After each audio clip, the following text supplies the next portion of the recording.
बोला था, कुछ सुनाई दिया भी था। हाँ, थोड़ा बहुत सुनाई दिया था। तेरा स्क्रीन चला गया। चला गया। हाँ। अ,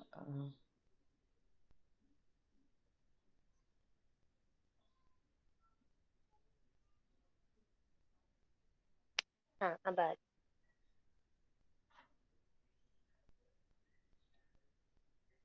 ठीक है। तो मैं ये बोल रही थी कि इस कोड में सबसे दो ही चीजें, दो तीन चीजें आई थिंक जो याद रखने वाली है। पहला कि तुम्हें इंपोर्ट क्या करना है, तो यहाँ पे उन्होंने क्रोनो इंपोर्ट किया है। नहीं भी किया तो भी चलेगा एक्चुअली, क्योंकि क्योंकि जितने भी एचपीसी के कोड है ना, उसमें एक चीज तो है कि हमें टाइम कैलकुलेट करना है। तो तुम कोई भी एक तरीका याद रखो, मतलब हर कोड में ना अलग अलग तरीके से टाइम स्टोर किया है। या तो तुम क्रोनो याद रखो तो सब में क्रोनो ही यूज कर देना, या फिर तुम्हें जो लगे कन्वीनियंट। तो इसमें जैसे क्रोनो लिया है और omp.h जो कि तुम्हें चाहिए, एक चीज ये है। सेकंड चीज ये याद रखनी है कि जैसे जो भी पैरेलल के कोड है, उसमें ओएमपी में तो बस एक ही लाइन ऐड करनी है which is different from serial code. तो इसमें जैसे हमने लिखा है pragma OM hash pragma OMP for parallel reduction. तो तुम्हें ये याद रखना है इसमें कि hash pragma OMP parallel, this is a common sentence, इसको तुम्हें हर में घुसाना है। तो हैश प्रैग्मा ओएमपी पैरेलल तो याद है, क्यों कर रहे हैं हम? For reduction. तो ये कोड क्यों कर रहे थे हम लोग कि हमें रिडक्शन प्रोसीजर दिखाना है। रिडक्शन क्या होता है? हमारे पास बहुत सारा डेटा है, उसको हमें कलेक्ट करके एक वैल्यू में स्टोर करना है। तो इसमें हम एक वैल्यू में कैसे स्टोर कर रहे हैं? हम सारे वैल्यूज का सम लेके एक में स्टोर कर रहे हैं, राइट? तो रिडक्शन हुआ। सेम वैसे ही एवरेज कैसे कर रहे हैं? सारे नंबर का सम लिया, फिर उसको डिवाइड किया एन से, वो मेरा रिडक्शन वैल्यू है। सेम फॉर मिन एंड मैक्स। तो इसमें हम लोग क्या लिख रहे हैं? Hash pragma OMP parallel for what? For reduction. तो लाइन वही है, hash pragma OMP parallel for reduction. उसके बाद ब्रैकेट में जो है वो समझने की जरूरत है। तो यहाँ पे जब हम एवरेज या सम कर रहे हैं, तुमको दिख रहा होगा हमने लिखा है प्लस कोलन टोटल। तो इसका मतलब क्या है? कि हम रिडक्शन कर रहे हैं, how we are doing sum, तो उसके लिए हमने यूज किया प्लस सिंबल। कोलन किस में स्टोर कर रहे हैं? टोटल में। तो इस लाइन का मतलब क्या हुआ? Hash pragma OMP parallel for what? For reduction. कैसे रिडक्शन किया? प्लस सम करके, विच इज प्लस कोलन किस में स्टोर किया? That is total. तो ये सेंटेंस अभी तुम्हें इजीली याद हो जाएगा, राइट? तो वैसे ही सम के लिए किया, बाकी जो उसके बाद फॉर लूप है वो तो सेम सीरियल और पैरेलल में एक ही जैसा होता है, तो वो वहीं पर है। फिर हम आते हैं एवरेज पे। तो एवरेज में एग्जैक्टली सेम किया है सम जैसा, बस लास्ट में हमने टोटल को एन से डिवाइड करके भेज दिया, जो कि एवरेज का फॉर्मूला है। और उसके बाद आते हैं मैक्सिमम। तो मैक्सिमम पे भी तुम वही देखोगे कि हैश प्रैग्मा ओएमपी पैरेलल किया है फॉर व्हाट? For reduction. कैसे रिडक्शन कर रहे हैं इस बार? हम मैक्सिमम वैल्यू ले रहे हैं, तो फंक्शन का नाम है मैक्स, और हम किस में स्टोर करेंगे? मैक्स वैल्यू में स्टोर करेंगे। तो इसीलिए हमारा इस बार है मैक्स कोलन मैक्स वैल्यू। तो इस बार भी तुम्हें याद करना इजी हो जाएगा। अब अब तुम फॉर लूप देखोगे तो उसमें तो सेम वही किया है कि फॉर लूप में हमने इटरेट किया है लूप से, और अगर हमारा मैक्स वैल्यू से बड़ा है तो उसको हम मैक्स वैल्यू बना रहे हैं। तो दिस इज नॉर्मल सीरियल का कोड, बस वो ऊपर का एक लाइन याद रखना है।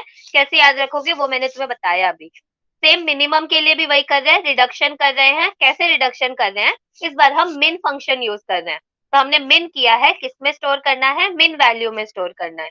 तो ऐसे करके याद रखो, तो तुम्हें इजीली याद रहेगा कि तुम्हें क्या लिखना है पैरेलल में। अब सिक्वेंशियल का कोड तो तुमको मालूम होगा, उसके बाद मेन में चलते हैं एक बार।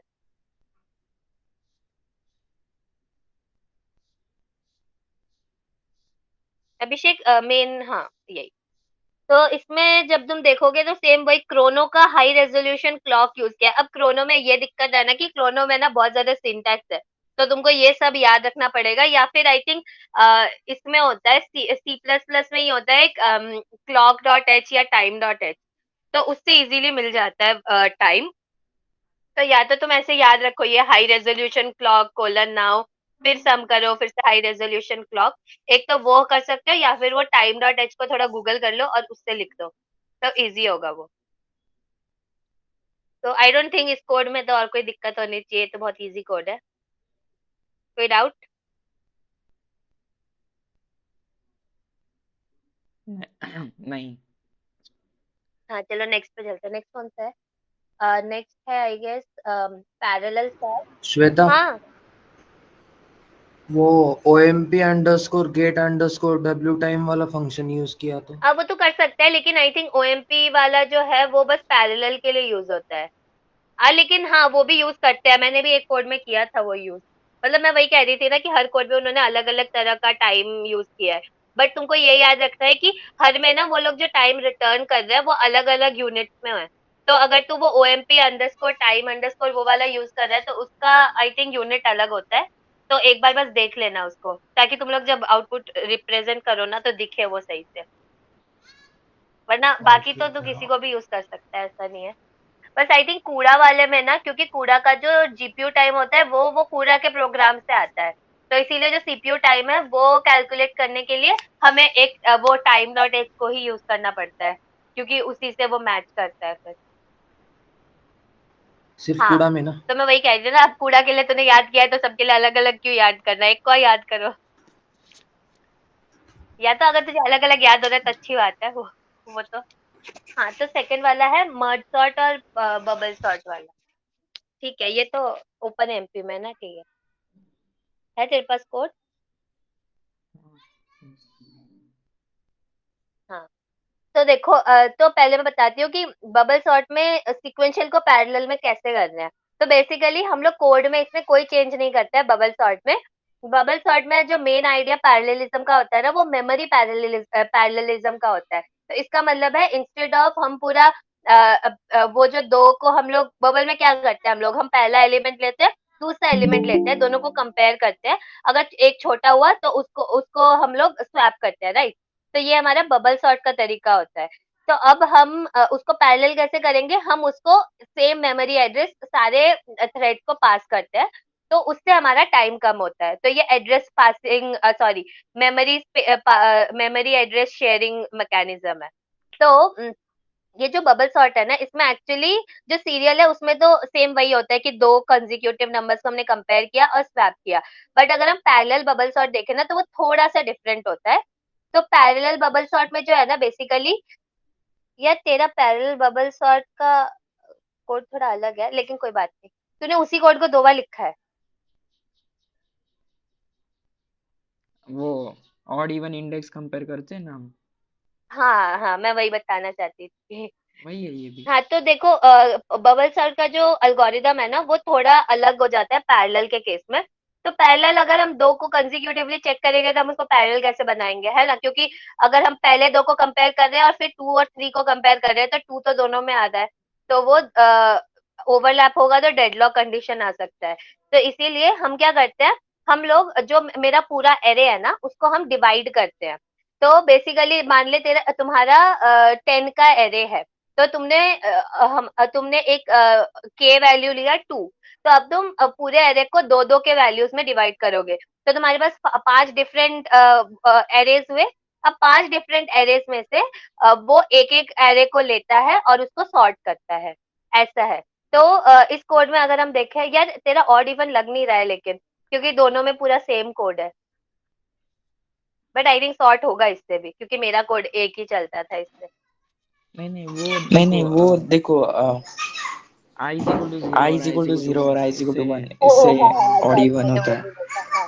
तो बेसिकली वो वही इसमें क्या कर रहा है कि पहले उन्होंने एक विंडो ली है आई इक्वल टू जीरो से, और फिर वो कंपेयर करते हैं, फिर आई इज इक्वल टू वन से कंपेयर करते हैं। तो ये कोड में कोई डिफरेंस नहीं है, वही स्वैप ही करना है। अगर हमारा दो कंसेक्यूटिव वैल्यूज एक बड़ा हुआ तो वो स्वैप करते हैं, जैसा कि हम बबल सॉर्ट में करते हैं। बट इसमें हमारा पैरेललिज्म कहाँ आ रहा है, हमने ऊपर लिखा है हैश प्रैग्मा ओएमपी पैरेलल। क्या करने के लिए कर रहे हैं, इस बार हम लोग मेमोरी शेयर कर रहे हैं। तो hash pragma OMP parallel for shared. Shared क्या शेयर करना चाहते हैं हम लोग, हम लोग एरे शेयर करना चाहते हैं। और जो सॉर्टेड एरे निकल रहा है वो शेयर करना चाहते हैं, राइट। तो इसमें इसीलिए हमारा कोड क्या होगा, hash pragma OMP for forward for shared. क्या शेयर करना है, एरे को शेयर करना है एंड सॉर्टेड एरे को शेयर करना है।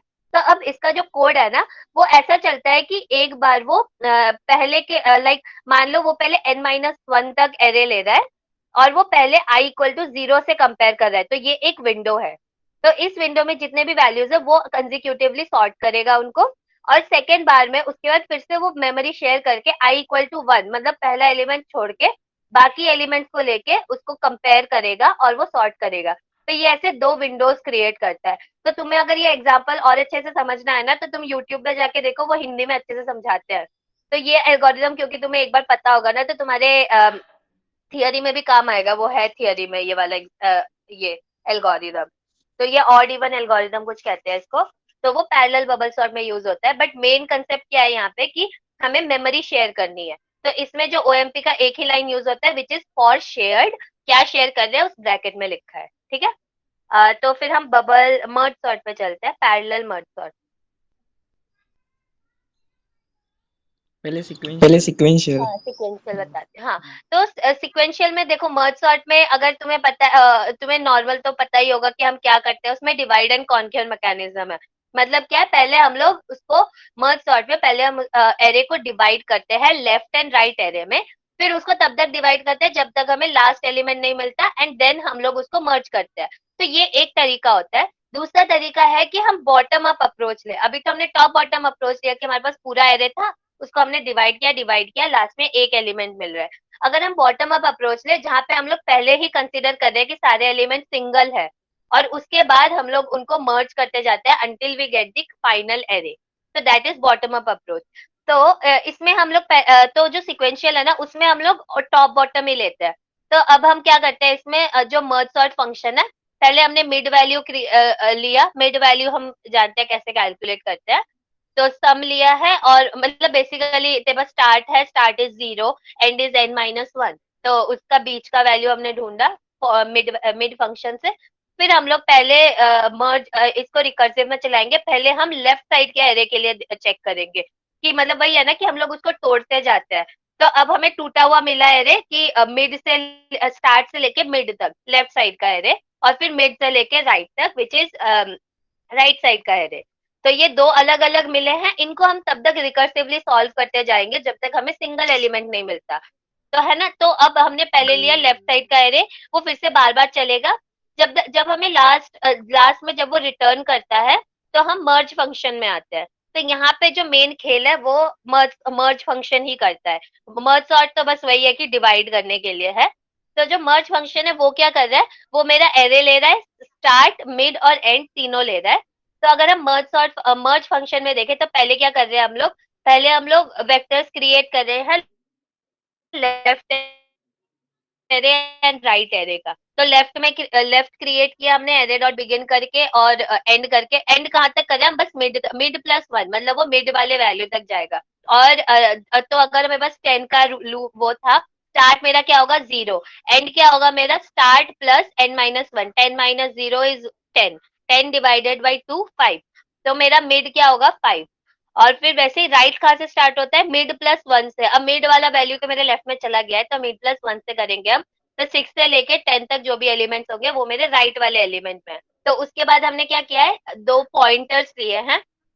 तो बेसिकली जब हम लेफ्ट और राइट एरे को इटरेट कर रहे हैं, हमें पता चलना चाहिए कि कौन से वाला एलिमेंट हम कंपेयर करना चाहते हैं। मर्ज सॉर्ट में कैसा होता है कि तुम लोगों ने एक एलिमेंट लेफ्ट वाले एरे का लिया, एक एलिमेंट राइट वाले एरे का लिया, और दोनों को कंपेयर किया। जो छोटा है उसको हम अपने मेन एरे में डालेंगे, ठीक है। तो इसीलिए हमने दो पॉइंटर्स लिए हैं, आई और जे, और के है मेरा स्टार्टिंग। तो ये इसका यूज बाद में आता है। तो वही हम सेम चेक करें, while I is less than size, J is less than size, right का साइज, तब तक हम चलाएंगे। क्योंकि अगर जे का वैल्यू राइट से ज्यादा हो गया, मतलब वो एरे के बाहर जा रहा है, तो कोई फायदा नहीं है। वैसे ही आई का अगर लेफ्ट से बाहर जा रहा है, तो उसका भी कोई काम नहीं है। तो वाइल लूप लगाया है कब तक, जब तक मेरा आई भी लेस देन साइज लेफ्ट का साइज है, जे लेस देन राइट का साइज है। हम चेक करेंगे लेफ्ट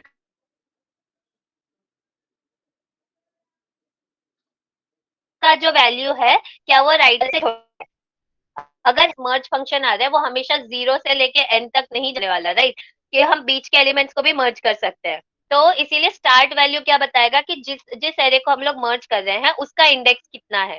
तो इसीलिए हम के एरे ऑफ के वैल्यू में ऐड करेंगे जो भी वैल्यू हमारी छोटी हो। तो अगर मेरा लेफ्ट लेफ्ट का जो वैल्यू है वो राइट के उस पॉइंटर से छोटा है, तो हम एरे में वो स्टोर करेंगे। एल्स हम लोग एरे में स्टोर करेंगे राइट के उस जे वाले वैल्यू को। तो आई और जे यहाँ पे क्या है, आई जो है वो लेफ्ट का पॉइंटर है और जे जो है वो राइट का पॉइंटर है।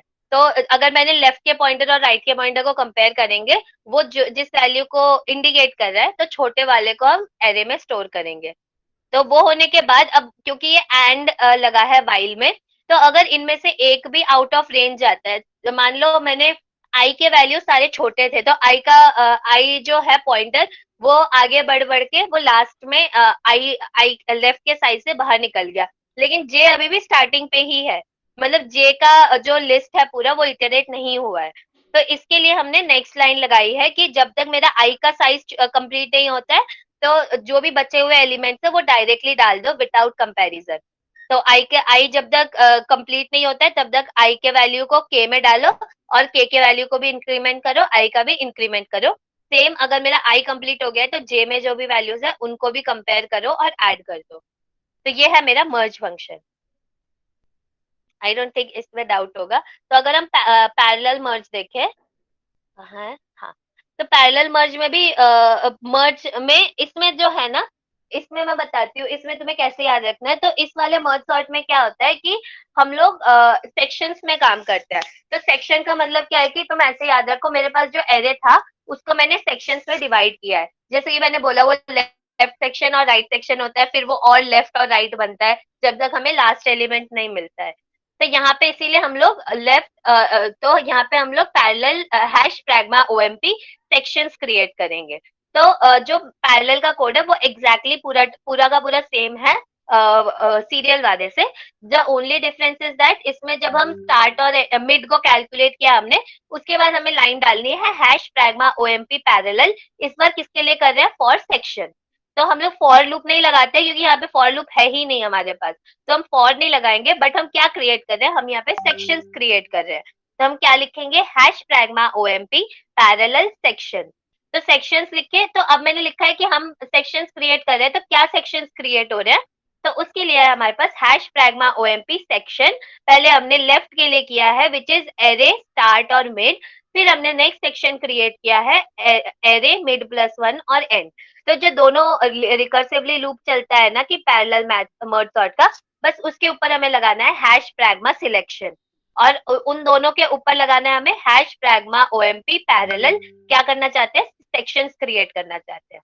बस इतना ही याद रखना है इसमें, तो वरना कोड बिल्कुल सेम है सीरियल की तरह। तो इसमें भी सेम, या तो तुम क्रोनो यूज करके फिर क्लॉक रेजोल्यूशन लगा के टाइम निकालो, या फिर तुम्हें जो भी कन्वीनियंट होता है, बाकी तो पूरा सेम है। कोई डाउट मर्ज सॉर्ट के कोड में?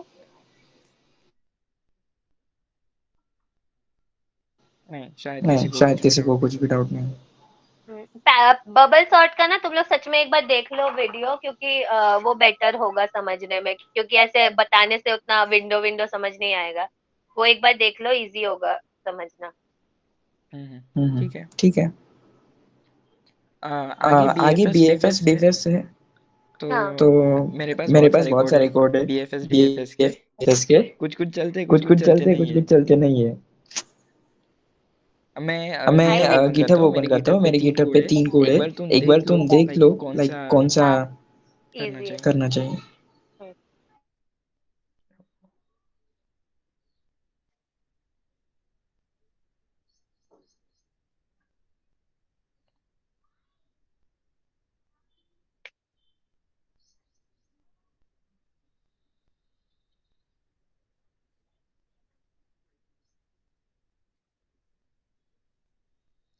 देखो ये, सॉरी, ये एक है। ये के तो हाँ, तो ये ग्राफ है। आई थिंक ग्राफ वाला ज्यादा डिफिकल्ट होगा, तो बस एडजेसेंसी लिस्ट से है कुछ जो तूने हाँ किया हो। हाँ हाँ ये हाँ, एडजेंसी ये लिस्ट ही है एडजेंसी लिस्ट ही इसमें। है इसमें। लेकिन लेकिन अच्छा, तूने क्लास बनाया है ग्राफ का, ओके। ये कुछ ये ऐसा कुछ है, ऐसा है लाइक लाइक लाइक ये नहीं, वाला बाकी ये का वाला कोड तो चलता। सेम ही होगा मेरे हिसाब से। नहीं, मेरे पास पता नहीं, तीन मेरे तीन पास कोड है, तीन मुझे तीन एक भी कोड है, समझ मुझे में एक भी नहीं समझ आया। में नहीं आया। नहीं, एक्चुअली तीनों सेम ही होंगे। दूसरा दिखा, ये वाला तो समझ आ रहा है।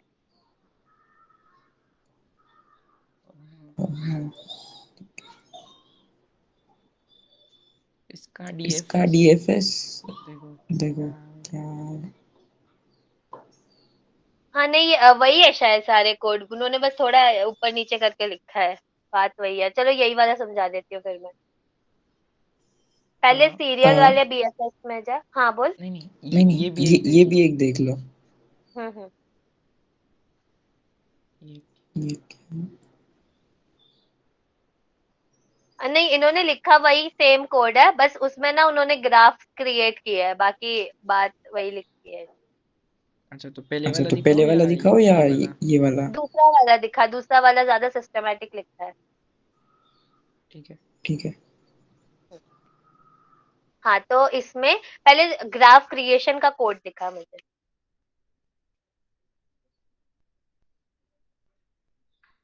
हाँ, हाँ तो ये यहाँ पे ऐड नंबर ऑफ नोड किया है, ऐड ही है शायद फंक्शन। हाँ तो देखो, जब हमारे पास ग्राफ वाला कोड हो ना, तो क्योंकि हमें 1000 नोड का ग्राफ बनाना इजी नहीं होगा। तो इसीलिए हम सबसे इजीएस्ट वे क्या होता है कि हमने पहले एक वेक्टर लिया ऑफ साइज नोड्स, वो तो यूजर से ही लेना है, और डेफिनेटली यूजर से ही लेना, वरना मैम गुस्सा करती है। और फिर उसके लिए हमने एक इंट ऑफ इंट वेक्टर बनाया, क्योंकि हमें एक नोड के लिए उसके अंदर जो नोड्स होंगे वो कनेक्ट करके लिखना है। तो यहाँ पे हम वेक्टर ऑफ इंट क्रिएट करेंगे ऑफ साइज एन, जो कि हमें यूजर से मिला है। तो अब इसमें क्या करते हैं हम लोग, यहाँ पे जब हम तो यहाँ पे जो रैंडमली जनरेटेड ग्राफ है वो हम एन टाइम्स चलाएंगे, क्योंकि हमारे पास एन नोड्स है। तो यहाँ पे तो इन्होंने डायरेक्ट कनेक्ट किया, बट मैंने जो कोड लिखा था ना, मैंने आई और जे लगा के हम मैंने क्या किया था कि आई टू एन चल रहा है, फिर जे भी 0 to n चल रहा है। तो इसका मतलब है मुझे हर नोड के साथ हर नोड का कनेक्शन मिलता है। फिर मैं रैंडमली सिलेक्ट करती थी कि वेदर यहाँ पे कनेक्शन है या नहीं। तो 0 या 1 में से मेरा एक वैल्यू आता था। तो अगर कनेक्शन है तो मैं ऐड करूंगी, वरना मैं नहीं करूंगी, क्योंकि ये जो कोड लिखा है इसमें हो सकता है कि कुछ रैंडम वैल्यू आए और एक ऐसा नोड हो जो कनेक्ट ही ना हो किसी से। तो ये हो सकता है, बट ये कोड भी वैलिड है। तो इसमें इन्होंने क्या किया है कि फॉर आई इन रूप, मतलब ये एन टाइम्स चलेगा। इसमें हमने क्या किया है, जो एडजेसेंसी मैट्रिक्स है उसमें हम क्या ऐड करना चाहते हैं, दो नोड्स इन्होंने एट रैंडम सिलेक्ट किया है फ्रॉम एन नोड। तो ये जो रैंड परसेंटेज एन है, ये तो हमें ओएमपी के हर कोड में यूज करना है, तो वो याद रखो। अब ऐड फंक्शन क्या कर रहा है हमारे पास, जो हमारा वेक्टर ऑफ इंट है। तो हमारे पास दो नोड्स आए यहाँ पे रैंडमली, यू और वी, राइट। तो हम क्या कर रहे हैं, हम u के लिस्ट में v को ऐड कर रहे हैं और v के लिस्ट में u को ऐड कर रहे हैं। अब हम ये क्यों कर रहे हैं, क्योंकि u का जो लिस्ट है ना, वो उसके पास जो लिस्ट है u के लिस्ट में, उसमें सारे नोड्स है जो उससे कनेक्टेड है। वैसे ही v के पास वो सारी लिस्ट है ऑफ नोड जो उससे कनेक्टेड है। तो अगर u और v एक दूसरे से कनेक्टेड है, मतलब u के लिस्ट में v होना चाहिए, v के लिस्ट में u होना चाहिए। तो इसीलिए हम ऑल्टरनेट करके दोनों को पुश बैक करके हमारे मैट्रिक्स में ऐड कर रहे हैं। तो ये हमारा ग्राफ का कोड बना बेसिक। तो ये सबसे इजीएस्ट वे है ग्राफ बनाने का। उसके बाद क्या करना है, उसके बाद हम डायरेक्टली डीएफएस पे आ सकते हैं। अब क्योंकि ये हो सकता है कि जब हम डीएफएस करें हमारा ओरिजिनल एरे चेंज हो जाए, तो चार अलग से एरे बना के रखो सिक्वेंशियल पैरेलल बीएफएस और डीएफएस के लिए। ठीक है, मतलब उसी का कॉपी बनाओ। तो पहले अगर हम देखें सिक्वेंशियल डीएफएस का कोड, तो इसमें क्या है, पहले हमने एक विजिटेड का एरे बनाना है। क्यों, क्योंकि वरना हम एक ही नोड में बार बार लूप बैक करते रहेंगे। और विजिटेड का साइज कितना होना चाहिए, एन, क्योंकि मैक्सिमम एन ही नोड्स है, तो एन ही नोड्स को हम विजिट कर सकते हैं। तो हमने वेक्टर बनाया ऑफ बूल विजिटेड, नाम है विजिटेड एरे का, और उसका साइज कितना होगा, एन। अब हमें उसे इनिशियलाइज करना है फॉल्स से। क्यों, क्योंकि इनिशियली हमने एक भी नोड विजिट नहीं किया है, तो सब फॉल्स है, राइट। तो हम करेंगे vector of bool visited N comma false, मतलब वो अभी तक विजिट कुछ नहीं हुआ है और वो पूरा एरे जो है सब में फॉल्स फॉल्स फॉल्स फॉल्स है एन एन टाइम। तो ये विजिटेड हुआ। और फिर हम स्टैक यूज कर रहे हैं, ये तो याद ही होगा कि डीएफएस में हम स्टैक यूज करेंगे, बीएफएस में हम क्यू यूज करेंगे। तो यहाँ पे हमने स्टैक क्रिएट किया। तो इनिशियली हम किसको विजिट करेंगे, हम पहले नोड को विजिट करेंगे। तो जो हमारे पास स्टार्टिंग नोड है वो हमें यूजर से तो नहीं, लेकिन हमारे जो लिस्ट का फर्स्ट एलिमेंट है वही यूजुअली हमारा फर्स्ट नोड होता है। तो इसीलिए उसको कोड में तो उसको हमने पास किया है इन स्टार्ट। तो हमने पहला नोड हमें पहले विजिट करना है एल्गोरिदम को चालू करने के लिए। तो हमने विजिटेड ऑफ स्टार्ट को ट्रू किया है। और क्योंकि हम वो विजिट कर चुके हैं तो उसको हम स्टैक में डाल देंगे। जो भी विजिट होता है उसको हमें स्टैक में डालना है डायरेक्ट, ठीक है। तो visited of start will be true, और विजिटेड को हमने स्टार्ट में डाल दिया है। नाउ हमारा वाइल लूप क्या कर रहा है, while S is not empty, मतलब हमारे स्टैक में कुछ तो एलिमेंट है, मतलब हमारा अभी तक पूरा ट्रेवर्सल नहीं हुआ है। तो while stack is not empty, पहले हम नोड लेंगे एस का टॉप, मतलब ऊपर से जो पहला एलिमेंट है उसको हमने उठा लिया, लेकिन हमें पता है ये ऑलरेडी विजिटेड है, क्योंकि विजिट होने के बाद ही हम उसे स्टैक में डाल रहे हैं। तो हमने ऊपर से उसको उठाया और उसको स्टैक से निकाल दिया, और यहाँ पे बस नोड के वैल्यू को प्रिंट किया है, कुछ नहीं किया है यहाँ पे। और तो यहाँ पे हम क्या कर रहे हैं, वो क्या कर रहे हैं, जो भी हमने किया ना कि यू में हम यू के जितने भी एलिमेंट्स उससे कनेक्टेड है उसको हम स्टोर करते हैं। तो इसका मतलब है अगर हम करें auto x of adjacency list of node, तो अगर हम कर रहे हैं कि एडजेसेंसी लिस्ट से हमारे यू वाले नोड के सारे नेबर्स को भेजो, तो ये एक्स में हमारे पास इसके नेबर्स आएंगे फॉर लूप में एक एक करके, राइट।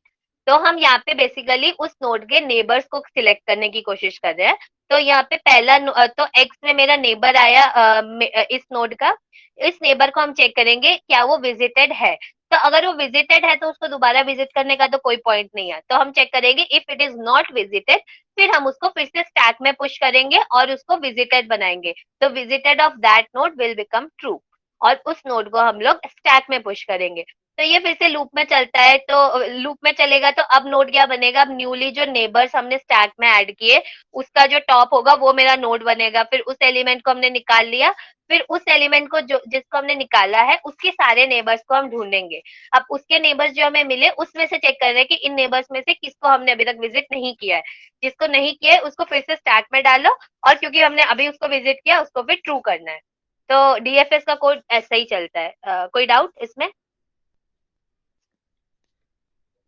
नहीं आगे नहीं बढ़ो। नहीं अगर आगे नहीं, बढ़ो। हाँ नहीं समझ आए तो पूछ लेना, मैं दोबारा बता दूंगी।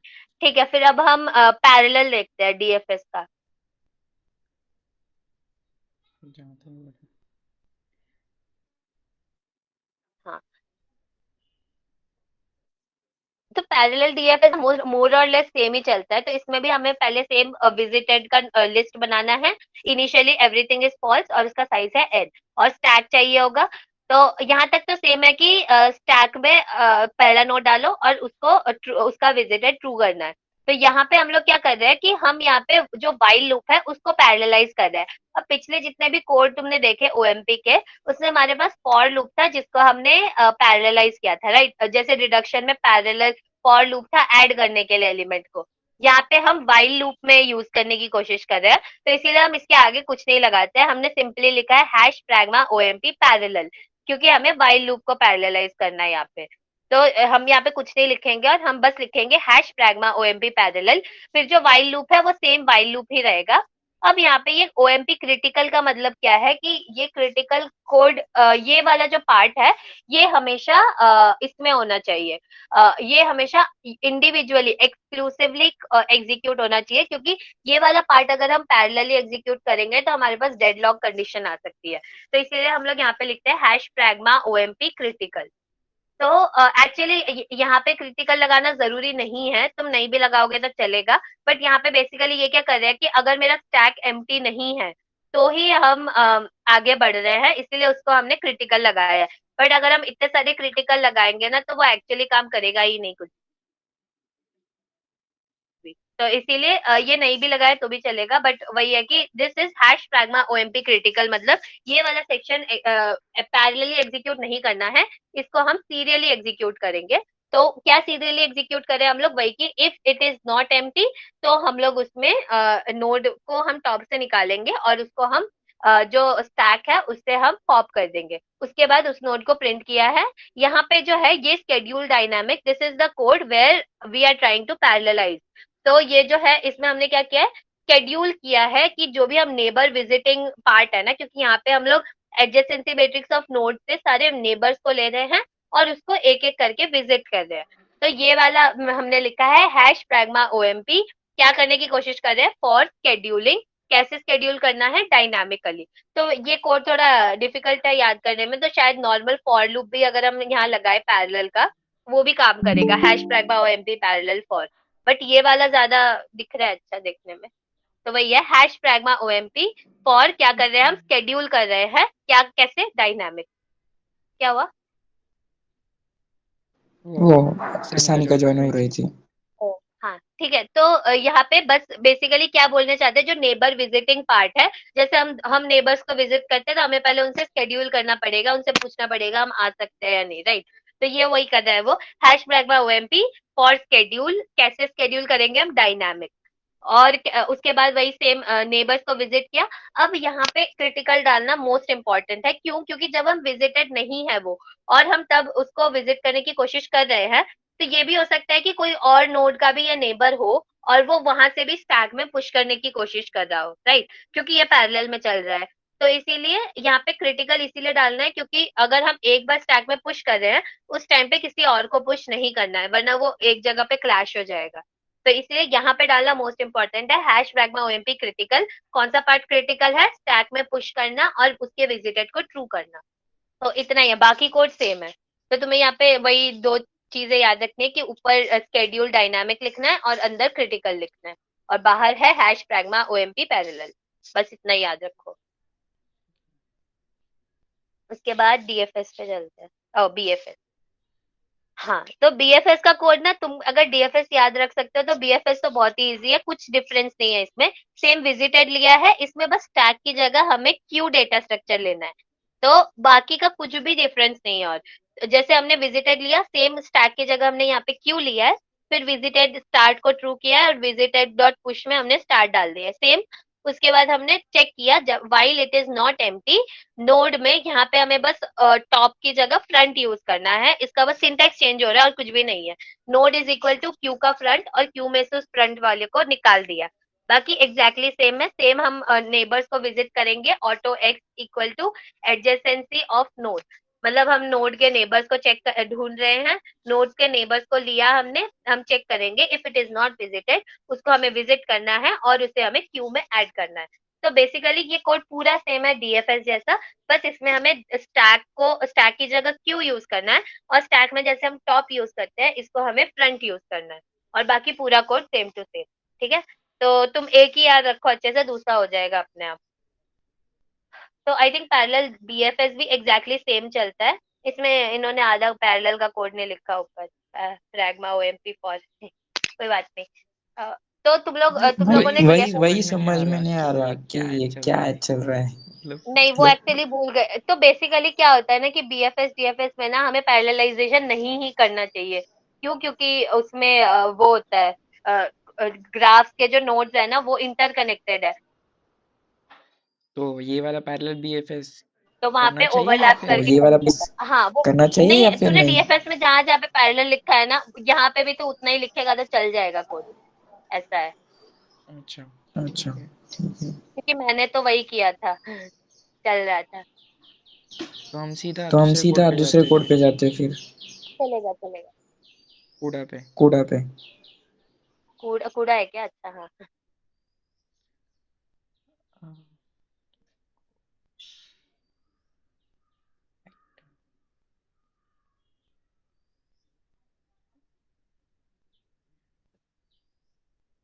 तो ना कूड़ा का ये याद रखना है कि कूड़ा में ना दो लाइब्रेरीज होती है, एक है कूड़ा रन टाइम डॉट एच और एक बस कूड़ा डॉट एच। लेकिन शायद दोनों में थोड़ा सा डिफरेंस है, तो जिसमें कूड़ा रन टाइम यूज हो रहा है उसमें कूड़ा रन टाइम ही यूज करो। जैसे इसमें कूड़ा रन टाइम है, और हाँ इसमें टाइम डॉट एच यूज किया है उन्होंने। तो ये टाइम डॉट एच इसीलिए है ताकि शायद वो कूड़ा का जो टाइम चेक होता है उसकी कंपैटिबिलिटी के लिए होता है। तो बेसिकली इतना है।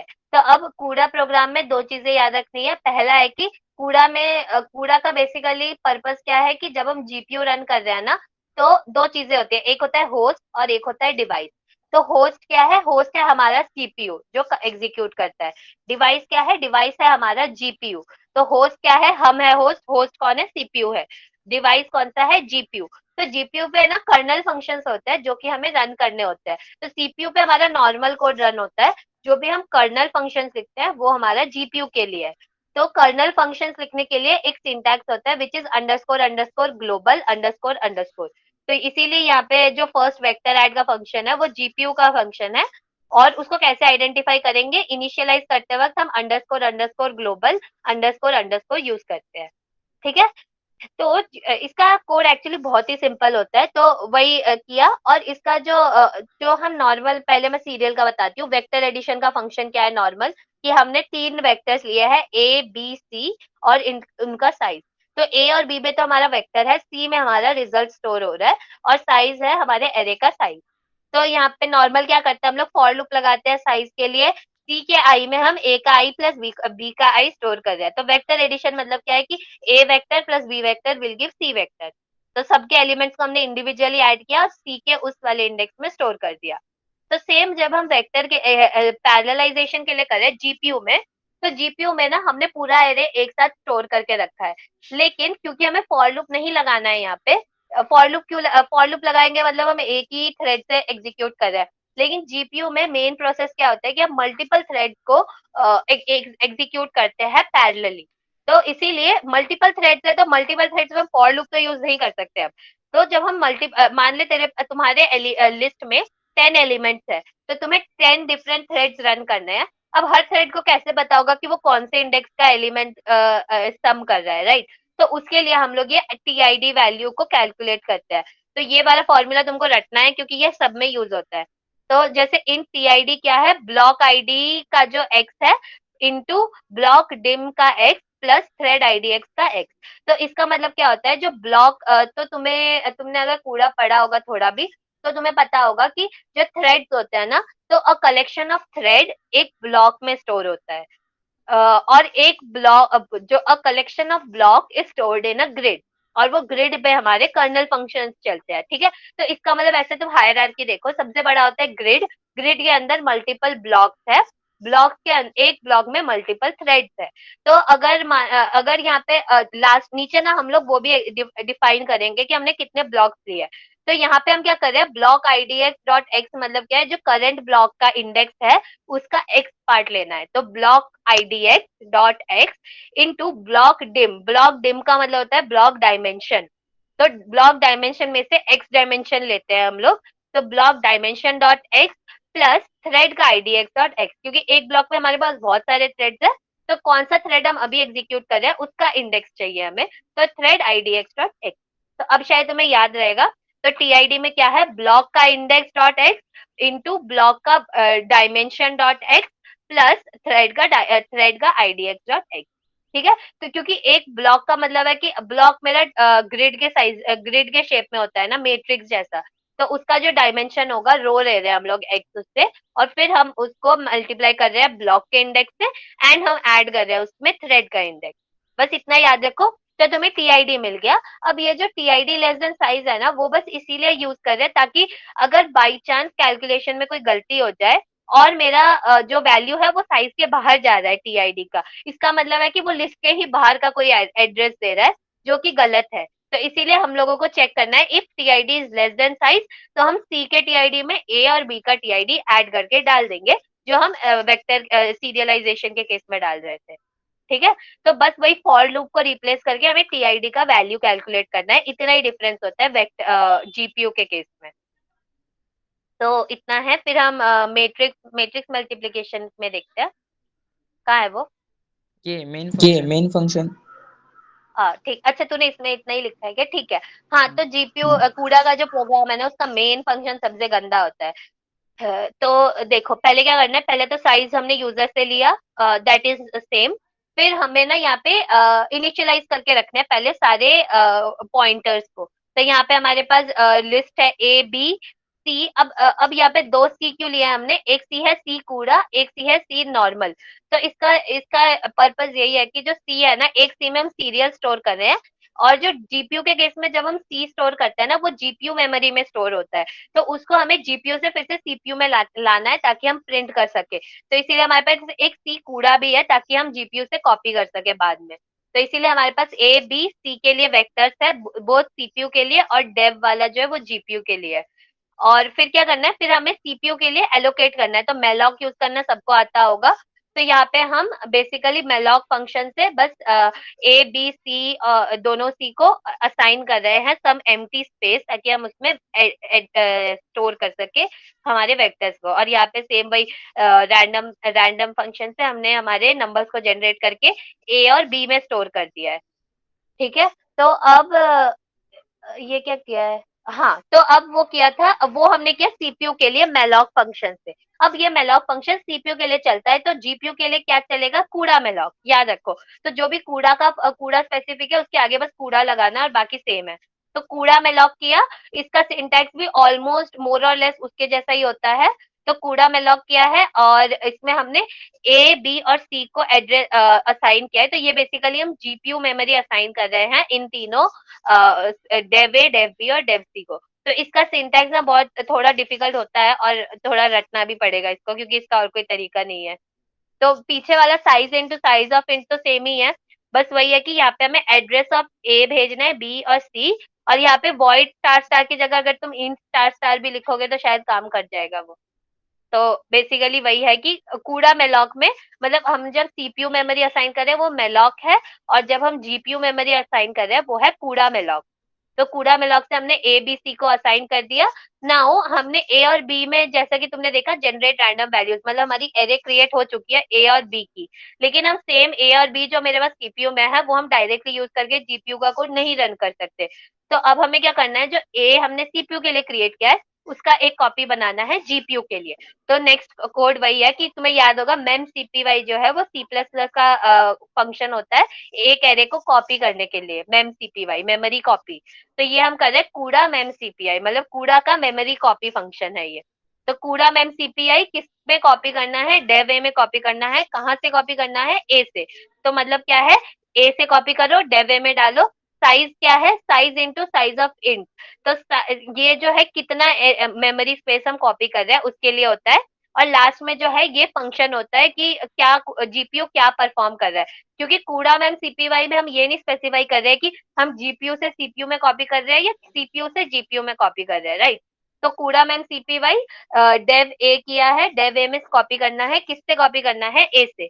कितना साइज करना है, size into size of int. और लास्ट में लिखा है कूड़ा मैम सीपीवाई कहाँ से कॉपी कर रहे हैं, होस्ट टू डिवाइस। क्योंकि मैंने बताया ना, host is CPU, device is GPU. तो हम कहाँ से कॉपी कर रहे हैं, कूड़ा मैम सीपीवाई होस्ट टू डिवाइस। तो ये हमने किया बोथ ए और बी के लिए। तो अब हमारे पास क्या रेडी है, हमने ए बी को असाइन कर दिया है वैल्यूज, सी में हमने एड्रेस स्पेस कर दिया है, सेम फॉर कूड़ा कूड़ा के लिए डेव ए डेव बी डेव सी को हमने स्पेस असाइन की थी, फिर डेव ए और डेव बी में हमने ए और बी की वैल्यू को कॉपी कर दिया है। अब क्या करना है, तो अब जो क्लॉक टी है इसमें हमने स्टार्ट और एंड का वो किया है। तो ये सीपीयू के लिए था, क्या कर रहे हैं यहाँ पे, हाँ। तो ये जो किया है इन्होंने, ये क्लॉक, हाँ तो क्लॉक टी जो है ये बेसिकली एक डेटा टाइप है for storing the clock value. तो स्टार्ट किया है और एंड किया है। यार मेरा कोड थोड़ा अलग था वैसे, मैंने तो इवेंट्स को भी स्टोर किया था, बट ठीक है ये चल रहा है ना, तो ठीक है। हाँ चल रहा है हाँ चल चल रहा रहा है चल रहा है। हाँ, फिर ठीक है। तो बेसिकली वही कि क्लॉक टी से हम लोग टाइम स्टोर करेंगे, और यहाँ पे क्लॉक फंक्शन से हमने उसको स्टार्ट किया है। तो ये जो टाइम डॉट एच है ना, उसमें डायरेक्टली क्लॉक फंक्शन होता है, तो वो इजीली यूज कर सकते हैं। हाँ तो यहाँ पे हमने ब्लॉक साइज दिया है 256। तो इसका मतलब है हमारे पास टोटल 256 ब्लॉक्स है। और ये ग्रिड साइज नहीं, ओ सॉरी तूने लिखा गलत है, वो थ्रेड है जो 256 है। और जो ग्रिड साइज है उसकी जगह एक्चुअली थ्रेड होता है। तो ओके। ओके ठीक है। तो ये बेसिकली फंक्शन है। तो पहले हम लोग थ्रेड्स असाइन करते हैं, तो मैक्सिमम ना एक को हम लोग 256 थ्रेड्स ही असाइन कर सकते हैं। तो इसीलिए यहाँ पे हम लोग पहले असाइन करेंगे थ्रेड 256 इनिशियली। तो इसका मतलब है कि हमें पता है हर ब्लॉक में 256 थ्रेड्स होंगे। तो ऐसे करके हमें कितने थ्रेड्स चाहिए वो कितने ब्लॉक्स चाहिए वो हमें जानना है। तो फिर हम इसीलिए कैलकुलेट करें ग्रिड साइज की जगह वो हमारा ब्लॉक साइज है। तो ब्लॉक साइज विल बी जो हमारा ओरिजिनल साइज था, original size plus block size -1 divided by block size. तो इससे हमें ये मिलेगा एक इंटीजर वैल्यू जो हमें बताएगा कि हमें कितने ब्लॉक्स चाहिए और उसके अंदर कितने थ्रेड्स होंगे। तो जब हमें जीपीयू फंक्शन को कॉल करना होता है तो हम कर्नल को कैसे कॉल करते हैं, वेक्टर ऐड, जो कि हमारा वेक्टर फंक्शन का वो नाम है। और 3 ब्रैकेट वाला वो डालना है, लेस देन सिंबल। उसके बाद हम पहले डालते हैं block size comma thread size, ठीक है। तो मतलब ब्लॉक साइज मतलब कितने ब्लॉक्स है, कॉमा थ्रेड्स मतलब एक ब्लॉक में कितने थ्रेड है।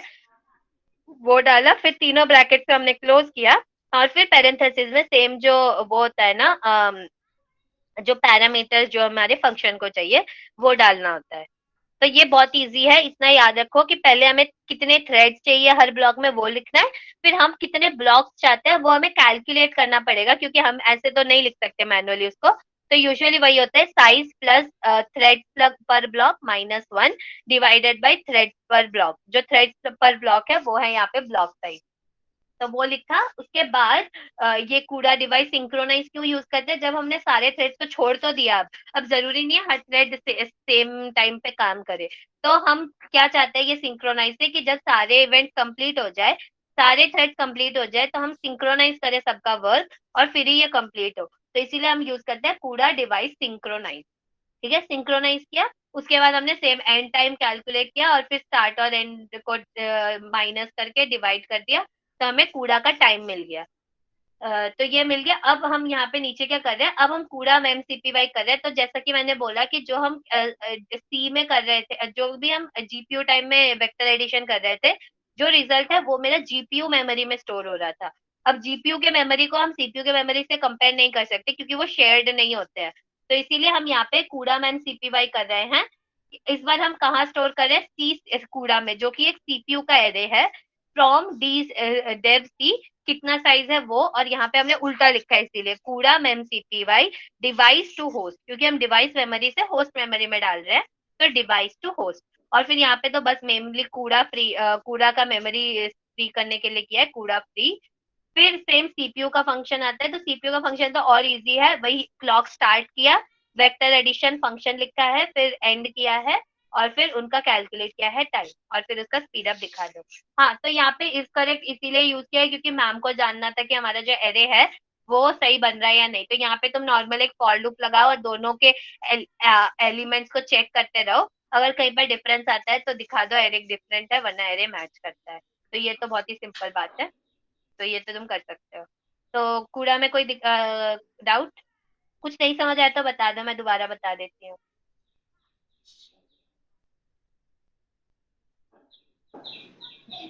नहीं, किसी को नहीं, कोई किसी डाउट को नहीं। कोई डाउट नहीं। आगे बढ़ते हैं। आगे बढ़ते हैं। हम्म। मैट्रिक्स अरे मैट्रिक्स गूगल मल्टीप्लिकेशन कोलैब ज़्यादा पे मल्टीप्लिकेशन डिफिकल्ट कैसे ज्यादा है। करेंगे वो डिफिकल्ट तो है। बताना कैसे। क्या क्या? हेलो। हाँ सानिका बोल। अरे गूगल कोलैब पे कैसे रन करेंगे। हाँ दिखा दे, उसमें ना 4 से बस है क्या अभिषेक वो कोड, मुझे फिर ढूंढना पड़ेगा, मेरे पास है तो सही वो। हाँ है। हाँ है। हाँ वो दिखा दे, मतलब 4 ही लाइन लिखनी होती है। लेकिन ना गूगल कोलैब का जो रिजल्ट है वो हमेशा वो नहीं कर सकते, क्योंकि मेरा आंसर गलत आ रहा था, और जैसे ही मैंने उसको अपने कॉलेज के इस पे किया वो सही आ रहा था उसका आंसर। तो यूजुअली वो गलत होता है, क्योंकि उसका मेमोरी मैनेजमेंट का दिक्कत होता है। बट ऐसे ट्राई तो कर ही सकते हैं रन करके।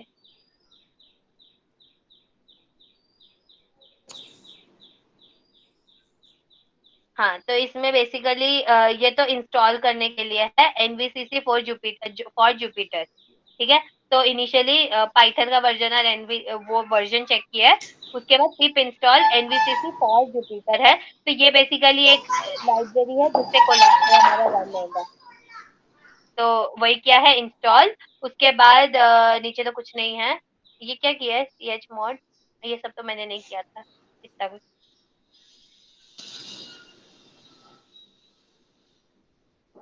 इतनी मेहनत भी नहीं की थी मैंने, इतनी मेहनत क्यों की है।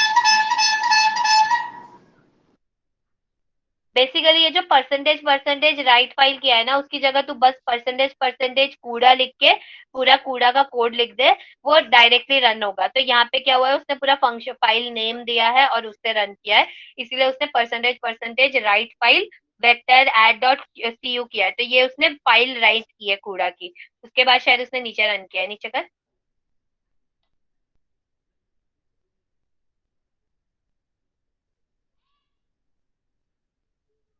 हाँ, तो यहाँ पे अंडर एक्सक्लेमेशन सूडो रन किया है। तो वो सेव करने के लिए, अगर तुझे लाइक जैसे पाइथन में इंटरएक्टिव शेल में हम लिख के एग्जीक्यूट करते हैं ना जुपिटर में, वैसा करना है तो वो बस परसेंटेज परसेंटेज कूड़ा लिख के उसके नीचे स्टार्ट कर सकते हैं तो लिखना।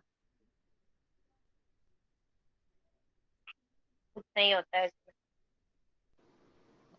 हाँ ठीक है, हाँ हम ठीक है, चाहते हम मैट्रिक्स चाहते हैं मैट्रिक्स मल्टीप्लिकेशन। मल्टीप्लिकेशन को। हम्म ग्रेट।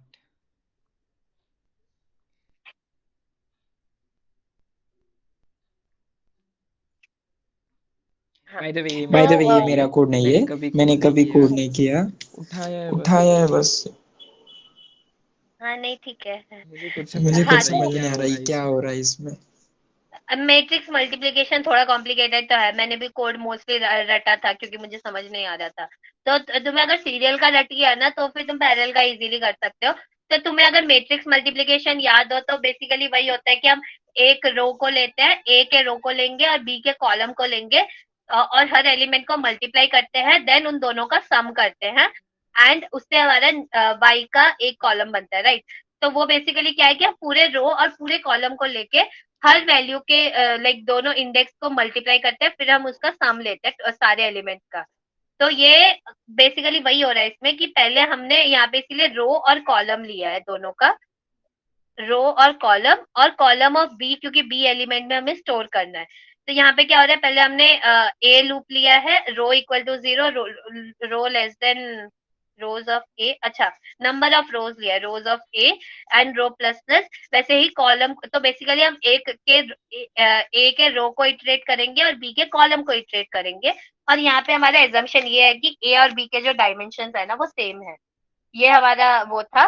तो हम यहाँ पे वही कर रहे हैं कि रो में रोज ऑफ ए को हम इटरेट कर रहे हैं, मतलब फर्स्ट जितने नंबर ऑफ रोज है उतने को हम इटरेट करेंगे, रो को इटरेट कर रहे हैं, एंड सेकेंड फॉर लूप में हम कॉलम को इटरेट कर रहे हैं, बी के कॉलम को। तो हमने जब ए और बी के दोनों को इटरेट कर रहे हैं, इनिशियली सम विल बी 0, फिर हम लोग फिर हम फिर से ए के कॉलम को ही इटरेट करते हैं, ए के कॉलम को इटरेट करेंगे और ये फॉर्मूले में हम ऐड करते हैं। पता है मैंने लिटरली ये रटा है, तो तुम भी रट लो। हाँ, ये ऐसे ही रटा है मैंने, row into column of A plus I into B, मतलब जो भी है इसको मैंने रटा था इस फॉर्मूले को। तो तुम्हें भी ऐसे ही रटना पड़ेगा, वरना मैं पेपर पे तुम्हें दिखा सकती थी कैसे आता है ये, बट ऐसा नहीं समझ आएगा। दिखा तो सकती तुम हो दिखा पेपर सकती हो पे तुम पेपर पे अभी? अरे मेरा अभी? फोन ये नहीं चल रहा, बोलता ठीक है मैं। अरे अरे ठीक है। ठीक है। वरना नॉर्मल मैट्रिक्स मल्टीप्लिकेशन का वीडियो देख लो, ये तो मिल ही जाएगा तुमको, ये बहुत कॉमन बात है। तो तुम नॉर्मल मैथ्स अगर तुम्हें याद हो कि कैसे रो और कॉलम मल्टीप्लाई होता है ना, तो तुम्हें ये समझ आ जाएगा, थोड़ा दो बार देखोगे तो। तो जो कूड़ा का कोड है ना वो वही कोड नीचे लिखा है, बस इसमें जब हम यूजर से रो और कॉलम ले रहे हैं ना, तो वो फॉर लूप से जब हम रो और कॉलम को इटरेट कर रहे हैं, उसकी जगह यहाँ पे हम लोग सेम वैल्यू लेंगे, क्योंकि मैंने बताया यहाँ पे हम फॉर लूप नहीं यूज करते हैं, तो इसीलिए हम लोग रो और कॉलम का वैल्यू कैलकुलेट करेंगे। तो इसमें क्या है, जो पिछली बार जैसे हमने ब्लॉक इंडेक्स ऑफ एक्स लिया था, इस बार हम ब्लॉक इंडेक्स ऑफ वाई लेंगे into block dimension of Y plus thread index of Y. तो रो में हम y की वैल्यूज को स्टोर कर रहे हैं एंड कॉलम में हम x की वैल्यूज को स्टोर कर रहे हैं, ठीक है।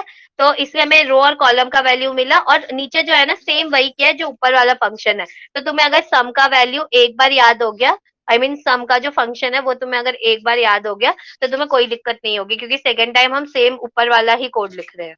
तो तुम्हें बस एक बार उसको देखना है और फिर वो हो जाएगा। तो इसमें जो नीचे था ना main function, I think more और लेस वो सेम ही है, बस दो तीन चीजें डिफरेंट है उसमें। इसमें इधर इसमें इधर इधर क्यों फॉर इधर लूप क्यों है? फॉर लूप है? कहाँ पे ये, अच्छा हाँ तो मैं बताती हूँ। तो बेसिकली उन्होंने तीन फॉर लूप क्यों लगाया, कि पहला फॉर लूप है कि हम एक एक रो को इटरेट कर रहे हैं, और उसके बाद हम कॉलम को इटरेट कर रहे हैं। तो ये वाला जो है ना कि ये ए जो रो है, अब तूने पहले ले लिया कि तुझे एक कॉलम का जीरोथ रो को इटरेट करना है, राइट। अब जीरोथ रो में कैसे बताऊं मैं, एक मिनट रुक जा, मैं पेपर लेके आती हूँ, ऐसे बताने से नहीं समझ आता, एक सेकेंड, पेन।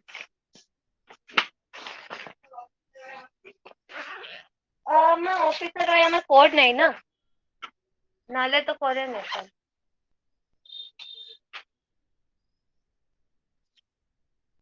वेट, हाँ थोड़ा एडजस्ट, एक सेकेंड आ गया। फैन दिख रहा है। फैन दिख रहा है, फैन। अरे उसको उल्टा करना था मुझे, घूम नहीं रहा है। रुक जा, ये रोटेट नहीं होता है क्या? ऐसे दिखाओगे आप? रुक जा, ये क्या बात थी?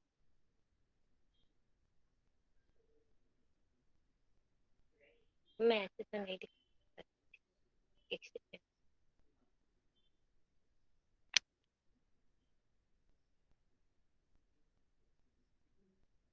ये सवार हो, ये भी नहीं है। हाँ, ये। हाँ, तो देखो, मान लो ये तुम्हारे पास एक ए मैट्रिक्स है।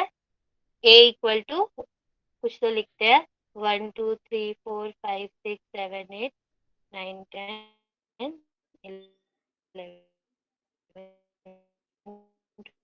ऐसा कुछ है। और ये तुम्हारा बी मैट्रिक्स है, 1 2 3 5 6 7। हाँ, क्योंकि ये इक्वल मैट्रिक्स बनाए थे उन्होंने, तो मैंने तो एटलीस्ट सेम लिया था ताकि सेम सेम रहे। ठीक है। तो बेसिकली जो तुम अगर सीरियल वाला दिखा, एक बार ऊपर कर, सीरियल वाला कोड। हाँ, तो इसमें क्या हो रहा है, पहले हम लोग रो ले रहे हैं। तो रो मेरा क्या होगा, 0 से लेके 0 1 2 3, तो 0 से लेके 3 तक होगा। तो पहले मेरा रो मान लो 0 है, तो हम पहले 0th रो को इटरेट कर रहे हैं, तो इस रो पे हमारा सारा फोकस है। और हमारा कॉलम जो है एक, हाँ, तो और जो हमारा कॉलम है वो भी हम कॉलम्स ऑफ बी ले रहे हैं, मतलब हमने मान लो कॉलम जो होगा हमारा वो भी 0 to 3 ही होगा, लेकिन कॉलम हमने जब 0 लिया है तो ये हम इस कॉलम पे फोकस कर रहे हैं। तो ये मेरा कॉलम है विच इज 0। तो हमें पता है मैट्रिक्स मल्टीप्लिकेशन में क्या होता है, जब हम सी लेते हैं तो हम क्या करते हैं, 1 into 1 plus 2 into 6 plus 3 into 12 plus 4 into 17 ऐसा करते हैं ना। ये तो नॉर्मल मैट्रिक्स का फंक्शन है, राइट। तो अब हम क्या कर रहे हैं कि ये तो है, लेकिन हमें कैसे पता कि हमें एक एक, तो ये तो हमने पूरे कॉलम को इंडिकेट कर रहा है और ये पूरे रो को कर रहा है। अब हम डायरेक्टली इसको इससे मल्टीप्लाई तो नहीं कर सकते, ऐसे तो कोई फंक्शन नहीं होता है। तो हमारा जो थर्ड लूप है, विच इज पहले हमारा सम लिया है 0, राइट। तो अब हम क्या कर रहे हैं कि ये जो तीसरा लूप है जहाँ पे हमने आई लिया है, ये आई बेसिकली पॉइंटर है। तो आई जब 0 है, आई इक्वल टू 0, तो वो इस पे और इस पे पॉइंट करता है। तो जो हम फंक्शन देखते हैं, तो जो सम है मेरा वो कैसे आ रहा है, वो आ रहा है ए ऑफ रो। रो कितना है मेरा, रो है मेरा 0, 0 into column of A. Column कौन सा है मेरा ए का, 0, 0 into 0 प्लस आई भी मेरा 0 है, इंटू बी ऑफ, बी क्या है मेरा, आई मेरा 0 है, इंटू कॉलम ऑफ बी। ये रो ऑफ ए होगा शायद, मेरे हिसाब से इतने कॉलम लिखा है। कोई बात नहीं, आई थिंक दोनों का वैल्यू सेम है। ठीक है। तो बेसिकली इसका ये जो है ये साइज आता है यहाँ पे, कॉलम यहाँ पे साइज है। तुम्हें पता है ये रो ए रो बी की जगह साइज लिखना चाहिए, एक वैल्यू, तो तुम्हें भी इजी होगा समझने में, क्योंकि मैंने एक ही वैल्यू लेके, लाइक मैंने अगर साइज लिया है 25, तो मेरा दोनों एरिया बना है 25 × 25, तो हमें रोज ए रो कॉलम से लिखने की जरूरत नहीं पड़ेगी, हम बस साइज ले सकते हैं। तो अगर मैंने मान लो साइज लिया है, मेरा साइज है 4, तो यहाँ पे मेरा 0 into 4 प्लस 0 है। और कॉलम के साइज में आई इंटू 4 प्लस कॉलम का वैल्यू भी है 0। तो इनिशियली, तो अभी मेरा सम क्या आएगा, 0 into 0 आ रहा है, विच इज 0। तो मेरा कॉलम का पहला वैल्यू विल बी 0, राइट। तो फिर अब मेरा आई जो है इंक्रीमेंट हुआ है थर्ड लूप में, तो अब मेरा आई यहाँ पे है और यहाँ पे है। तो बेसिकली यहाँ पे इटरेट करने के लिए और यहाँ पे इटरेट करने के लिए हम लोग वो थर्ड वाला लूप यूज करते हैं। तो वैसे ही सम, मेरा सेकंड सम क्या हो जाएगा, ए ऑफ आई मेरा अब है 1, सॉरी रो मेरा है अभी 1, आई भी मेरा 1 है, इंटू, सॉरी रो मेरा अभी भी 0 ही है, और साइज है मेरा 4 प्लस आई है मेरा 1 इंटू बी ऑफ, एक सेकेंड मैंने क्या लिखा, ए, सॉरी यहाँ पे आया था A of 0 into B of 0, ये वैल्यू आई थी ना, is equal to A of 0 is 1, B of 0 is 1, 1 1 1, तो ये वैल्यू आएगा 1। मैट्रिक्स मल्टीप्लीकेशन थोड़ा गलत हो गया। तो यहाँ पे भी है 0 इंटू 4+1 इंटू बी में क्या लिखा है, आई है मेरा 1 into size which is 4 plus column मेरा क्या है, अभी भी मैं कॉलम 0 पे ही हूँ, तो मेरा कॉलम भी 0 होगा। तो अब मेरे पास क्या है, ए ऑफ 0+1 1 इंटू बी ऑफ 4 1 4 4। तो ये आया मेरा। तो ए ऑफ 1 मेरा है ये 2 इंटू 4 0 1, क्या लिख रही हूँ मैं, भी है ये।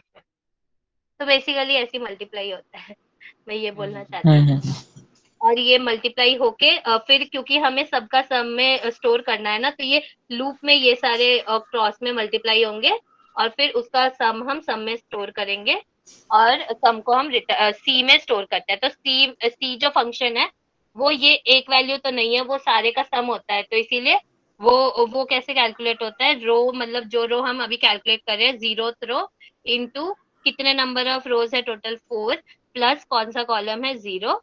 तो सी ऑफ 0,0 में सी ऑफ 0 में हम स्टोर करेंगे इस सम को, जो भी आएगा हमारा वैल्यू। तो इसीलिए वो तीसरा लूप आता है। ठीक है ठीक है, ठीक है ठीक है, समझ में आ गया। समझ में आ गया। Basically third basically loop third loop individual individual element को पॉइंट एलिमेंट आउट को करता पॉइंट है, आउट करता है, दोनों मतलब दोनों मल्टीप्लाई करके मल्टीप्लाई ऐड करके करता है। ऐड करता है। हाँ, इटरेट करने के लिए बेसिकली, राइट। yeah.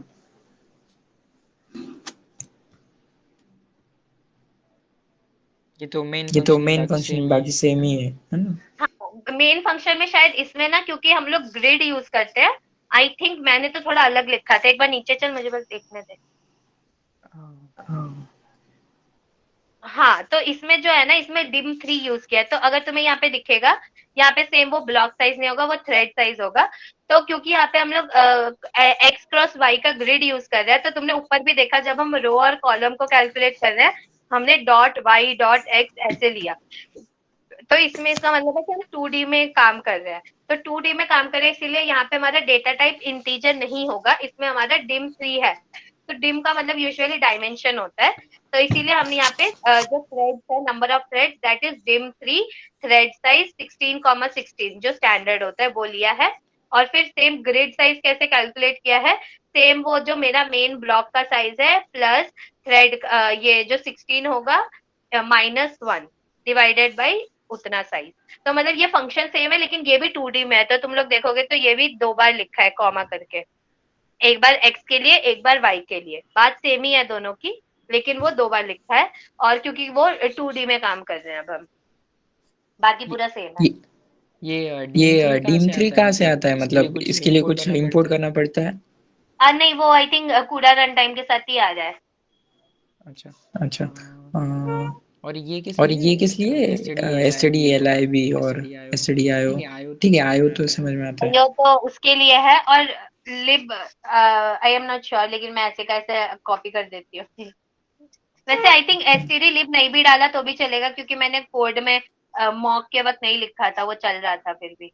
और ये एसटीडी भी बूल भी जरूरत नहीं है, वो तो बुलियन के लिए होता है वैसे, बुलियन आउटपुट के लिए। ठीक है। ठीक है।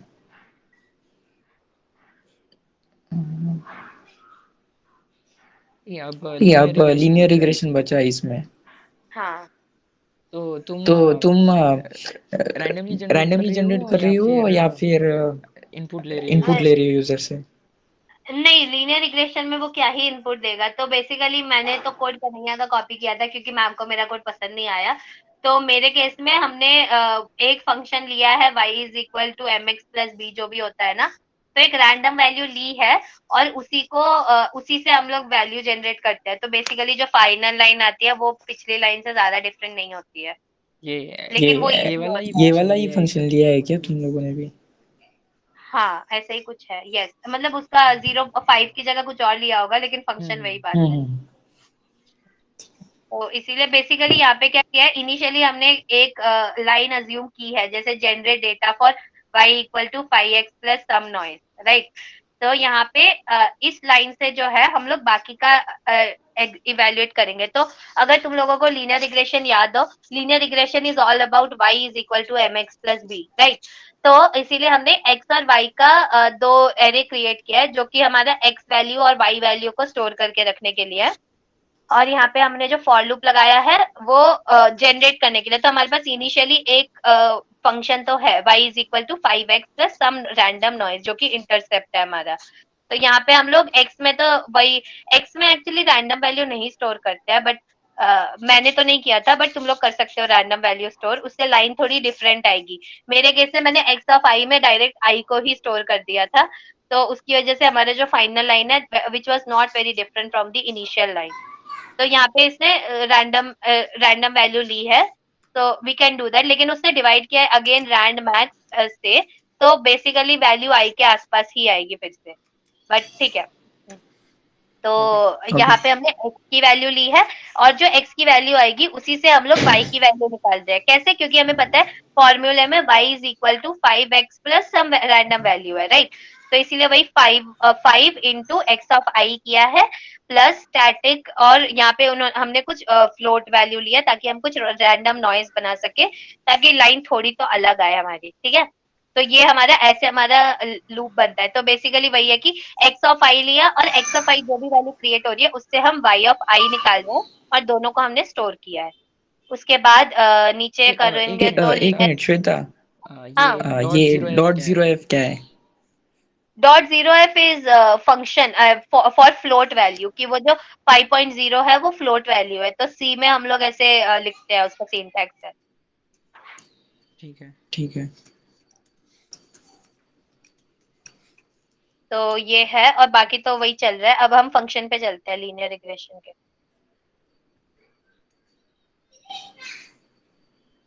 अच्छा, तूने ओपन एमपी से किया है क्या? हाँ हाँ, ओपन एमपी है हमारा। मतलब फंक्शन तो सेम ही है, वैसे कोई फर्क नहीं पड़ेगा। तो देखो वाई, जब हम लीनियर रिग्रेशन करते हैं हम क्या यूज निकालते हैं? यूजुअली हम जो इंटरसेप्ट है और स्लोप है वो निकालते हैं, राइट। तो वो बेसिकली बीटा 1 और बीटा 2 होता है। उसके लिए हम क्या यूज करते हैं? X bar Y bar, sum of X Y और सम ऑफ एक्स स्क्वायर। तो यहाँ पे हम बेसिकली वही कैलकुलेट कर रहे हैं लीनियर रिग्रेशन में। तो वो सम एक्स जो है वो सम ऑफ एक्स का वैल्यू है, sum y is all y का सम है, sum of X Y is X into Y का सम लिया है हमने, और सम ऑफ एक्स एक्स मतलब है सम ऑफ एक्स स्क्वायर। तो फंक्शन तो हमें याद ही होगा कि तो यहाँ पे फॉर लूप में तो वही किया है कि सम ऑफ एक्स में एक्स ऑफ आई ऐड किया है, वाई में वाई ऑफ आई ऐड किया है, एक्स वाई में X of I into Y of I है, और एक्स स्क्वायर में एक्स इंटू एक्स है। तो ये तो नॉर्मल फंक्शन है, इसमें कुछ नहीं है। तो तुम्हें बस वो इंटरसेप्ट का फॉर्मूला याद रखना है। तो इंटरसेप्ट का फॉर्मूला क्या होता है पहला वाला स्लोप का, कि n into X Y bar minus X sum X into sum Y divided by n into sum X minus sum X into sum X, ऐसा फंक्शन होता है ना वो। तो तुम्हें बस फंक्शन फॉर्मूला याद रखना है। यहाँ पे लिटरली वो मैथमेटिकल फॉर्मूला लिखा है बस, और कुछ नहीं किया है। और बीटा 1 का वैल्यू निकाला है बीटा से, बस उतना ही किया है यहाँ पे। तो तुम्हें बस वो फॉर्मूला याद रखना है। और सिक्वेंशियल के केस में मैंने तो पैरेलल का फंक्शन पहले देखा नहीं था, एक मिनट।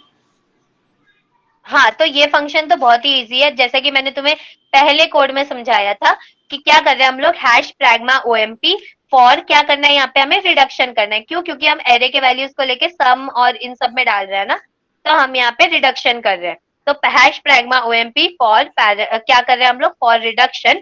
कैसे? क्योंकि हम सब में देखो सम ही कर रहे हैं, हम और कुछ नहीं कर रहे हैं, हम सम कर रहे हैं। तो सम कर रहे हैं, स्टोर किस में करना है, सम एक्स सम वाई सम एक्स वाई और सम एक्स स्क्वायर में। फिर फॉर लूप लगाया है, और कैसे सम करना है वो नीचे लिखा है। तो ये बेसिकली फर्स्ट फंक्शन जैसा ही लिखा है। एक्चुअली कूड़ा से ये काफी इजी है, तो तुम ये याद रख सकते हो।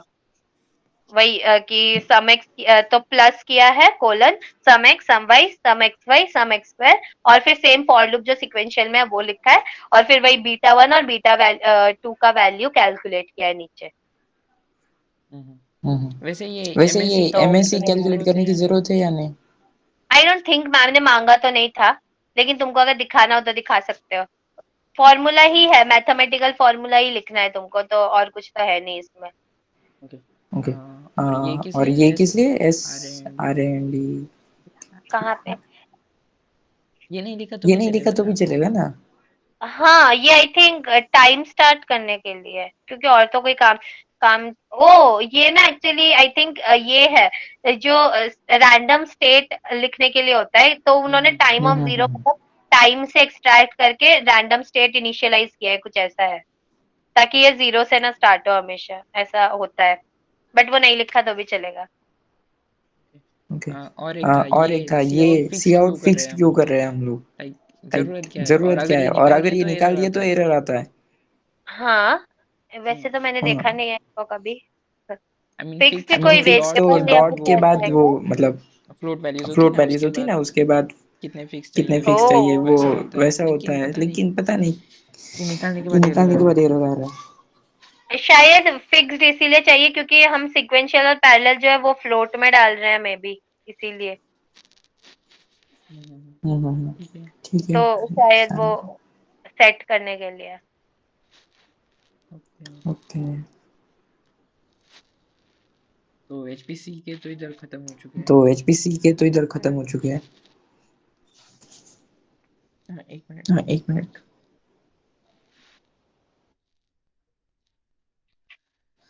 अ, अभी अभी तक तक मोनिका मोनिका और तौहीद और संस्कृति है संस्कृति हमारे है साथ। हमारे साथ। बाकी तो एक बाकी एक तो करके एक लीव एक हो करके चुके लीव हैं। हो चुके हैं।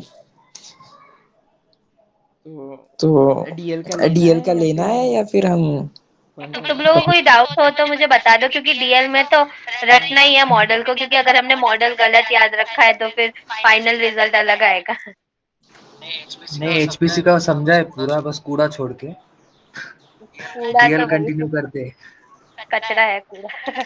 को डीएल को करते हैं। डीएल ठीक है। डीएल करना है डीएल एक्सप्लेन। करना है एक्सप्लेन। हाँ एक बार देख लेते हैं ऐसा।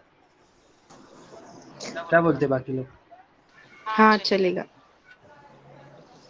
ठीक है। ठीक है। श्वेता तुम थोड़ा श्वेता पानी तुम पी लो। थोड़ा पानी पी लो। हाँ, थैंक यू। ब्रेक चाहिए क्या श्वेता को 5 मिनट? नहीं, मैं पानी पी के आती हूँ, 2 मिनट रुक। हाँ।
हाँ, स्टार्ट कर सकते हैं। ठीक है, लीनियर ठीक है, रिग्रेशन से लीनियर ही रिग्रेशन से ही शुरू करते हैं। शुरू करते हैं। हम्म। वैसे ये वैसे तीन तीन ये फाइल्स तीन तीन बनानी फाइल्स जरूरी है बनानी जरूरी है एग्जाम में? एग्जाम में? आई डोंट थिंक, क्योंकि मैम को देखना था, वो तो उनको थोड़ी देखना है। और अगर तुझे दिखाने या तो क्योंकि 3 बार रन करेंगे ना तो टाइम नहीं बचेगा इतना वो करने का, दोनों कंप्लीट करने का। वही तो। वही तो। अभिषेक हाँ। हाँ। 3 फाइल्स क्यों बनाई उसकी? श्वेता एक बार बता श्वेता एक दोगे? बार बता दोगी तुम क्यों बनाया था हाँ, तीन? तो बेसिकली देख, मैम को ना जब देखना था, मैम को चाहिए था कि जब हम डीप न्यूरल नेटवर्क है ना तो उसमें more than one hidden layer तो होना ही चाहिए। तो मैम का कहना था कि तुम लोग रिकॉर्ड करो एक एक हिडन लेयर बढ़ाने के बाद कैसे परफॉर्मेंस होती है उस मॉडल की। तो हमने जो भी हम बाद में इवेल्युएट करते हैं ना मॉडल, आरएमएससी स्कोर वगैरह, तो उससे हम कैलकुलेट करते हैं कि एक एक हिडन लेयर बढ़ाने से कैसा प्रभाव पड़ रहा है उस पे, ट्रेनिंग पे। तो इसलिए 3 थे उसमें। लेकिन मतलब पूरा कोड सेम ही है, बस वही जो जहाँ पे मॉडल डिफाइन करते हैं उसमें हमने एक लेयर और बढ़ा दिया है, बस इतना ही डिफरेंस था इसमें। तो वही है कि इसमें I think housing data set use कर रहे हैं हम लोग। हाँ, तो वही पहले तो एक्सप्लोर करो, दिस इज मैंडेटरी। एक्सप्लोर करने के बाद नीचे नीचे वही इन्फो किया है, शेप किया है, मीन फिल ने किया है। हाँ, तो ये जो है ना, ये कोरिले जो हीट मैप है, ये बनाना कुछ ज्यादा ही जरूरी है, पता नहीं क्यों, क्योंकि मैम को चाहिए होता है। ठीक है, तो तुम लोग जब भी कोई रिग्रेशन प्रॉब्लम कर रहे हो ना, तो हमेशा हीट रिग्रेशन क्यों कोई भी प्रॉब्लम कर रहे हो, ये याद रखना है कि तुमको डीएल में एक हीट मैप तो जरूर बनाना है कोरिलेशन मैट्रिक्स का। तो अगर तुम हीट मैप बना रहे हो ना, तो तुम्हें ये भी याद रखना है कि ये हीट मैप को पढ़ते कैसे है। तो मुझे भी एक्चुअली बहुत अच्छा तो नहीं आता है, तो बेसिकली जिसका वैल्यू सबसे ज्यादा 1 के क्लोज होता है, उसमें हाईएस्ट कोरिलेशन होता है। जैसे हमें पता है इसमें हमारा फाइनल जो ये है आउटपुट वो है मिडवी। तो हीट मैप हम कोरिलेशन मैट्रिक्स हम इसलिए यूज करते हैं ताकि हमें पता चले कि कौन सा कॉलम हमारा आउटपुट कॉलम है। तो आउटपुट कॉलम कैसे होता है, जिसका सबसे ज्यादा कोरिलेशन होता है वो आउटपुट कॉलम होता है, ऐसा बोलने के लिए। लेकिन वैसे तो मिडवी है हमें पता है, लेकिन हमें अगर इन्विजिलेटर ने पूछा कि तुम्हें इस हीट मैप से कैसे पता चल रहा है, तो तुम्हें यही बताना है कि हम मिडवी को देख रहे हैं और इसका कोरिलेशन बाकी सबसे ज्यादा है कंपेरेटिव टू अदर कॉलम के, तो इसीलिए हमने इसको चूज किया है एज आउटपुट कॉलम। तो ये बताना होता है बस, लेकिन ये हीट मैप बना देना मैम को चाहिए होता है। नीचे चलो। हाँ, तो यहाँ पे वही किया है कि x क्या होगा, x इज बाकी सारे कॉलम मिडवी को छोड़ के, एंड y इज मेरा मिडवी वाला कॉलम। तो x और y को सेपरेट किया है हमने। फिर हमने ट्रेन टेस्ट स्प्लिट किया है, ये तो समझ आता है। उसके बाद क्या किया हमने, स्केलर स्टैंडर्ड स्केलर यूज करके नॉर्मलाइज किया है डेटा को। तो यहाँ पे हम स्टैंडर्डाइजेशन कर रहे हैं, पहले हमने एक्स ट्रेन से फिट ट्रांसफॉर्म किया, फिर हमने वाई टेस्ट को भी उसमें फिट किया। तो ये बेसिकली स्केल में लाने के लिए सब कुछ को, और फिर हमने उसका शेप देखा है। देन हम आते हैं मेन हमारे मॉडल पे। तो यहाँ पे हमने मॉडल पे देखा, यहाँ पे हमारे पास 3 लेयर्स है। तो अगर तुम्हें याद ना भी रहे कि हमें पहले 128 डाल के फिर 64 फिर 32 फिर 16 डालना है, तुम ना रैंडमली चेक कर सकते हो अलग अलग वैल्यू डाल के, क्योंकि अगर तुमने कुछ उल्टा सीधा वैल्यू डाला तो वो वहीं पर एरर देगा। तो तुम लोग यहाँ पे चेक कर सकते हो, बट यूजुअली क्या होता है हम ऊपर से नीचे जाते हैं ना, हाईएस्ट से लोएस्ट। तो पहले हम 128 पे थे, फिर उसका आधा करो 64, फिर 32, फिर 16 और फिर 1 पे आते हैं। ठीक है, तो ऐसे करके तुम याद रख सकते हो। तो तुम्हें यहाँ पे क्या याद रखना है कि हम मॉडल्स डॉट कैसा मॉडल क्रिएट कर रहे हैं, हम यहाँ पे सिक्वेंशियल मॉडल क्रिएट कर रहे हैं। तो हमने सिक्वेंशियल लिया है, और सिक्वेंशियल के अंदर लेयर्स जो बनते हैं वो कौन से फंक्शन से बनते हैं, वो डेंस फंक्शन से बनते हैं। तो हम ये दोनों को थोड़ा ऊपर करना अभिषेक, ये इम्पोर्ट दिखा बस। हाँ, तो यहाँ पे हम केरास डॉट मॉडल्स, क्योंकि हम मॉडल कैसा बना रहे हैं, सिक्वेंशियल मॉडल है, तो केरास डॉट मॉडल्स से सिक्वेंशियल लिया है, और अंदर वाले तो लेयर्स है सारे, तो केरास डॉट लेयर्स से हमने डेंस लेयर लिया है। ठीक है, तो वही सिक्वेंशियल मॉडल है और उसके अंदर डेंस लेयर है। तो जब हम मॉडल डिफाइन कर रहे हैं, तो जो पहला इनपुट लेयर होता है ना, फर्स्ट लेयर, तो उसमें हमें इनपुट शेप डिफाइन करना बहुत जरूरी है। तो तुम इसका शेप तो यूजुअली याद ही रखो, क्योंकि मैं भी याद रखती हूँ। और फिर एक्टिवेशन फंक्शन लिखना जरूरी है, और उसमें कितने यूनिट्स है वो लिखना जरूरी है, क्योंकि डेंस लेयर है ना, तो डेंस में कितने भी हिडन यूनिट्स हो सकते हैं। तो इसीलिए हमें डेंस में डिफाइन करना है कितने न्यूरॉन्स है उसमें। तो इसीलिए वो 128, 64, 32, 16 ऐसे लिखना है, और एक्टिवेशन फंक्शन है। और एक्टिवेशन फंक्शन किस पे डिपेंड करता है कि तुम्हें आउटपुट में क्या चाहिए। जैसे इसमें डेंस में लास्ट में एक्टिवेशन फंक्शन नहीं है, क्यों, क्योंकि लास्ट में हमें बस जो भी आउटपुट था वो सिंगल वैल्यू मिलेगा, तो इसीलिए हमें लास्ट में एक्टिवेशन यहाँ पे डिफाइन करने की जरूरत नहीं थी, बट बीच में जरूरत है क्योंकि हम रेल्यू फंक्शन यूज कर रहे हैं। उसके बाद क्या करते हैं हम, जब मॉडल डिफाइन करते हैं, ये सीक्वेंस है, model define, then model compile, summary, फिर प्रेडिक्ट करेंगे। अब तो कंपाइल में क्या क्या डालना है, कंपाइल में 3 चीजें डालनी होती है, optimiser, loss function and metrics. Metrics क्या करता है कि कौन से वैल्यू के बेसिस पे हम मॉडल को कंपेयर कर रहे हैं, दैट इज मैट्रिक्स, राइट। तो हम लोग ऑप्टिमाइजर हमेशा एडम यूज करता है, तो ऑप्टिमाइजर इक्वल टू एडम तो हर मॉडल में यूज होगा, याद रखो। तो optimiser is Adam. Loss function हम इसमें क्या यूज कर रहे हैं, एमएसई, मीन स्क्वायर्ड एरर, जो हम यूज करते हैं। तो loss is MSE, matrix is MAE. तो जो भी हम लोग रिग्रेशन प्रॉब्लम्स यूज करते हैं ना, तो उसमें हम लोग यूजुअली एमएससी एमएई यही यूज करेंगे। और जो हमारा क्लासिफिकेशन फंक्शन होता है उसमें हम मैट्रिक्स यूजुअली एक्यूरेसी यूज करते हैं। तो क्योंकि हम लीनियर रिग्रेशन कर रहे हैं तो इसमें हम यूज करेंगे एमएई। और फिर हम अब उसका समरी देख सकते हैं मॉडल डॉट समरी से। तो ये समरी है, उसके बाद नीचे चल।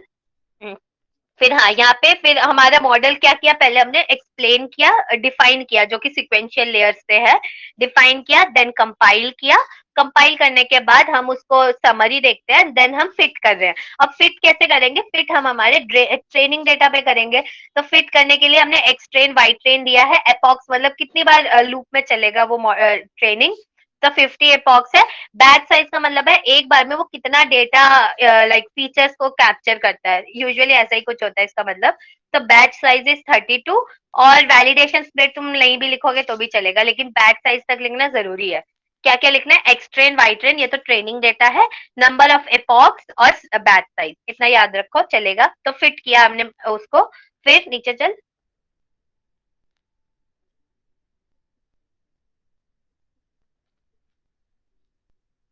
हाँ, तो फिट करने के बाद अब हम उसको इवेल्युएट करेंगे। तो यूजुअली अगर तुम इवेल्युएट नहीं भी करोगे तो चलता है, बट इवेल्युएट से ज्यादा एक्यूरेट वैल्यू मिलेगा तुम्हें।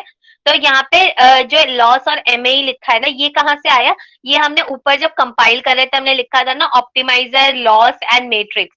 तो वो जो लॉस फंक्शन है वो बेसिकली हमने उसको असाइन किया था एमएससी वैल्यू।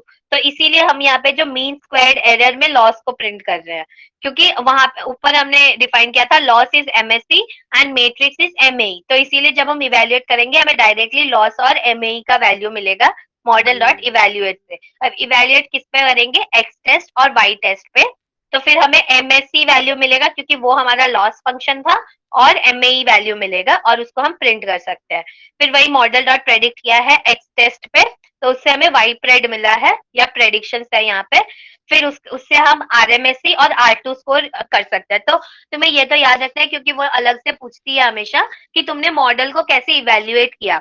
तो हमने इस कोड में कैसे इवेल्युएट किया है, हमने एमएई से किया है, एमएससी से किया है, आरएमएससी एंड R2 स्कोर। तो जितने भी रिग्रेशन प्रॉब्लम्स है ना उन सब में हम ये चार्ट तो यूज करेंगे ही करेंगे। ठीक है, ये बस रिग्रेशन प्रॉब्लम्स के लिए एमएससी एमएई आरएमएससी और R2 स्कोर। और फिर लास्ट में वो फिगर साइज है, ये उनको विजुअलाइज करने के लिए। तो यहाँ पे हम किससे करते हैं, हम स्कैटर प्लॉट ही यूज कर रहे हैं, normal PLT dot scatter plot. और उसमें हम वाई टेस्ट को देते हैं और वाई प्रेड को देंगे। और बाकी के तो मुझे भी याद नहीं रहते तो जरूरत नहीं है, बट उतना तो ये लिखो वाई टेस्ट और वाई प्रेड। और एक्स लेबल, एक्स साइड में हमने ट्रू प्राइस लिया है, वाई साइड में हमने प्रेडिक्टेड वैल्यू लिया है। तो वो है, और ये लेबल किया है। तो ये तो नॉर्मल ग्राफ है, बना सकते हो तुम। तो लीनियर रिग्रेशन एक्चुअली बहुत इजी है, तुमको बस वो मॉडल का शेप याद रखो और बाकी सब हो जाएगा। श्वेता, हाँ, मैम को ऐसा कुछ पर्टिकुलर वैल्यू चाहिए क्या R2 स्कोर की, मतलब इसके ऊपर चाहिए, ऐसा कुछ है क्या? मैम ने वैसे बोला तो नहीं था, बट मैंने गूगल किया था। तो R2 स्कोर ना तुम्हारा एटलीस्ट 5 के ऊपर होना चाहिए। 5 के नीचे मतलब है कि तुम्हारा मॉडल बहुत ही खराब प्रेडिक्ट कर रहा है। तो तुम्हें एटलीस्ट 5 के ऊपर, 6 रखो, 6, 5.5 ऐसा कुछ रखो। नहीं आ रहा हो ना तेरा वैल्यू तो एटलीस्ट ये तो बता ही दे उनको कि मैम हम एपॉक्स बढ़ाएंगे तो वो आ जाएगा, लेकिन हमारे पास अभी टाइम नहीं है इतना ट्रेन करने का। क्योंकि मैंने भी ये किया, जैसे CNN में इतना ट्रेनिंग टाइम लगता है, मैंने 10 एपॉक पे चलाया तो भी वो 1 घंटा ले रहा है। तो हम इतना तो नहीं कर सकते एग्जाम में, तो हम मैम को इसीलिए बताते हैं कि मैम इसका एपॉक बढ़ाने के बाद आएगा। तो तेरा नहीं भी आ रहा हो तो भी बोलना यही, ठीक है। हाँ, हाँ, तो इतना ही था बस। वही है कि आरएमएससी ही देखती है मैम ज्यादा। आरएमएससी नहीं, सॉरी, रूट R2 स्कोर 6 के ऊपर होना चाहिए, 5 के ऊपर होना चाहिए। आरएमएससी तो जितना छोटा हो उतना अच्छा होता है। वैसे ये प्रेडिक्शन करके दिखाना जरूरी है। ये प्रेडिक्ट तो वैसे जरूरत नहीं, डोंट थिंक, क्योंकि उनको तो मेन होता है रिजल्ट देखना। बट दिखा देना क्या जाता है। मतलब ऐसा नहीं है, तो एक वैल्यू को भी करके दिखा ही सकता है कि एक्स टेस्ट का एक वैल्यू लिया, उसको डॉट प्रेडिक्ट कर दिया और फिर उसको दिखा दिया। इसमें भी एक ही वैल्यू लिया है ना। हाँ, नहीं किया तो भी चलेगा क्योंकि मैम यूजुअली R2 स्कोर को ही देखती है। बट अगर इन्विजिलेटर को मन किया देखने का तो अलग बात है वो। ओके, आगे का कौन सा लेना है? CNN। लीनियर चार ही है रिग्रेशन ना से मिलता जुलता। ये तो हाँ फिर गूगल स्टॉक लेता है ये रिग्रेशन प्रॉब्लम। ये थोड़ा हमारे हिसाब से कोड है, ठीक है। हाँ, अब मतलब क्या है?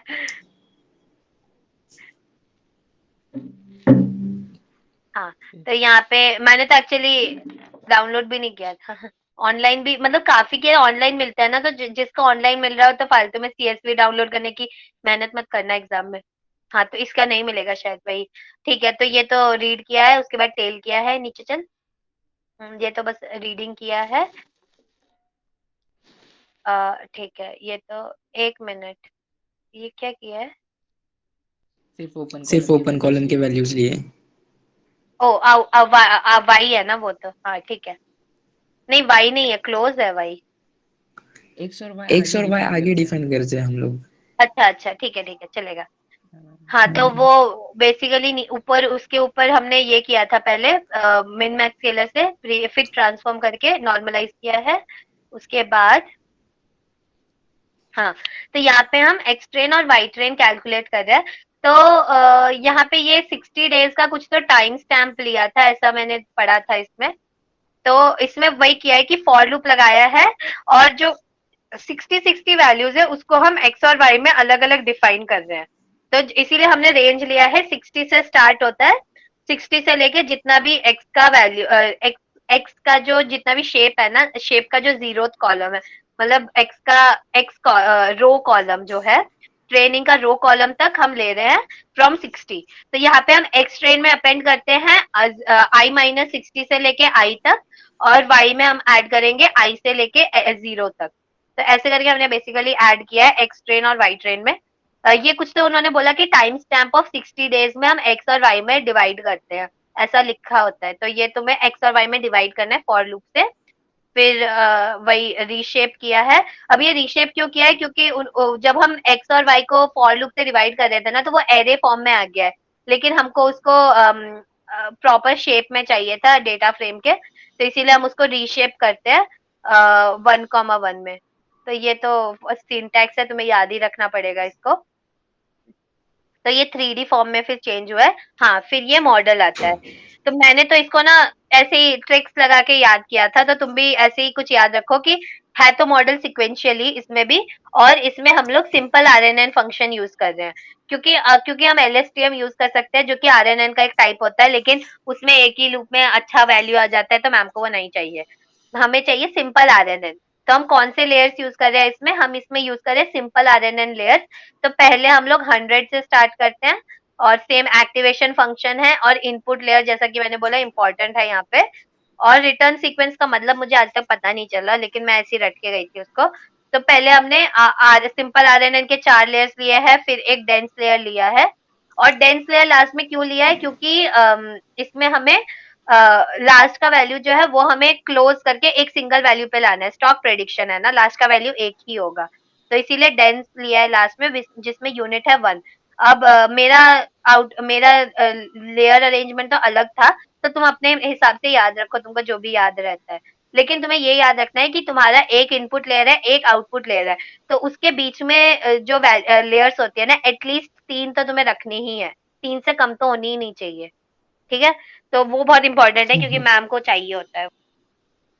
तो फिर वही सेम ये प्रोसीजर याद रखना कि पहले हमने मॉडल डिफाइन किया, अब हम कंपाइल करेंगे। तो क्योंकि ये भी रिग्रेशन प्रॉब्लम है, तो यहाँ पे भी हमने वही लिया, optimiser Adam, loss function is MSE. ये मीन स्क्वायर्ड एरर लिखो या फिर एमएसई लिखो, सेम बात है, मैट्रिक्स इज एमए। और फिर हमने उसको फिट किया है। तो यहाँ पे 10 इपॉक्सी लिया है और बैच साइज इज 1। फिर नीचे चल। हाँ, तो अब वो हो गया। अब हमने टेस्ट डेटा क्रिएट किया है, तो टेस्ट डेटा में हमने, हाँ, तो ये वाला जो है इन्होंने क्या किया है इसमें, कि ट्रेनिंग डेटा से उन्होंने थोड़ा डेटा उठाया है, और उसको टेस्टिंग डेटा में ऐड करके बड़ा डेटा सेट बनाया है। तो ये पूरा हमारा टेस्ट डेटा का इनपुट बनता है। Instead of only test data, इन्होंने दोनों को थोड़ा थोड़ा लिया था। क्यों लिया था, नो आइडिया, ऐसा ही है लेकिन। तो फिर वो ट्रांसफॉर्म कर रहे हैं सेम। और यहाँ पे भी फिर हम एक्स टेस्ट और वाई टेस्ट को डिवाइड करते हैं। तूने वाई टेस्ट लिखा ही नहीं है। उसकी जरूरत ही नहीं है। आई मीन नहीं है, बट वही एक्सट्रेन में जो है ना, तुम सेम वही कोड कॉपी करके यहाँ यूज कर सकते थे। मैंने तो वही किया था, एक्स टेस्ट और वाई टेस्ट को स्प्लिट करने का। और फिर वही है, मॉडल डॉट प्रेडिक्ट किया है। और ये जो इनवर्स ट्रांसफॉर्म है ना, बेसिकली इसलिए यूज किया है क्योंकि आई थिंक प्रेडिक्शन के वैल्यू से कुछ तो अलग स्केल में वैल्यू आ रही थी, तो मैंने भी उसका स्केलर फंक्शन से कुछ चेंज किया था।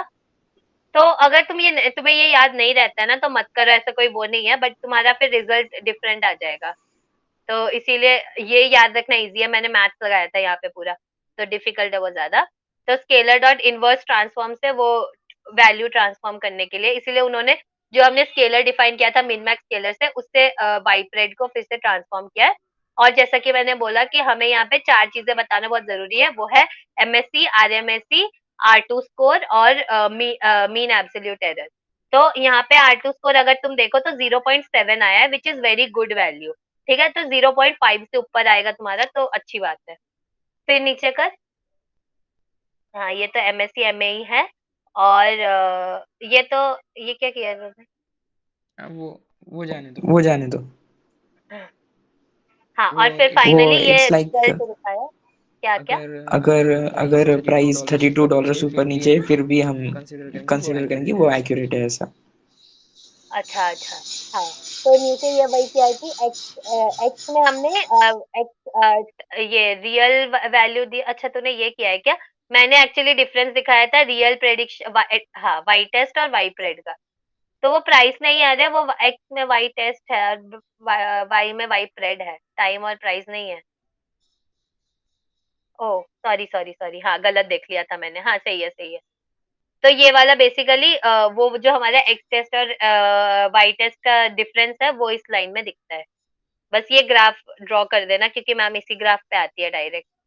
लेकिन तूने ना यहाँ पे हीट मैप नहीं बनाया है, तो हीट मैप बना देना, पता नहीं मैम को क्या पसंद है इतना। इसमें भी हिट मैप। वो बनाना इसमें हाँ, मतलब कल ही ठीक है। जब तुम लोग ठीक है। दिखाना नहीं है। और ना तूने जो डेटा लिया है वो क्लीन्ड डेटा है, मुझे जहां तक याद है। जो गूगल का डेटा है ना, उसमें डेट वगैरह भी है, तो तुमको वो सब हटाना है, क्योंकि कोरिलेशन मैट्रिक्स में वो सब नहीं दिखता है। और आई थिंक एक एडजेसेंट क्लोज है और एक डेट कॉलम है। ये दोनों जो कॉलम्स है, ये तुमको हटाना है जब हम एक्सप्लेन कर रहे हो। बस उतना ही है, बाकी तो सेम है। यही ना डेट वगैरह। तूने हटाया नहीं है क्या इसको? फिर मैंने तो नीचे हटा दिया था। नहीं, मैंने डायरेक्ट ओपन वाला लिया था ना ट्रेन में। तो तूने ट्रेनिंग के लिए एक ही कॉलम यूज किया है? हम्म। ओह, तभी नहीं, मैंने सारे कॉलम यूज किए थे, तो इसीलिए डेट उस टाइम पे हम यूज नहीं कर सकते, बेसिकली वही बात है। ठीक है। ठीक है। ठीक है।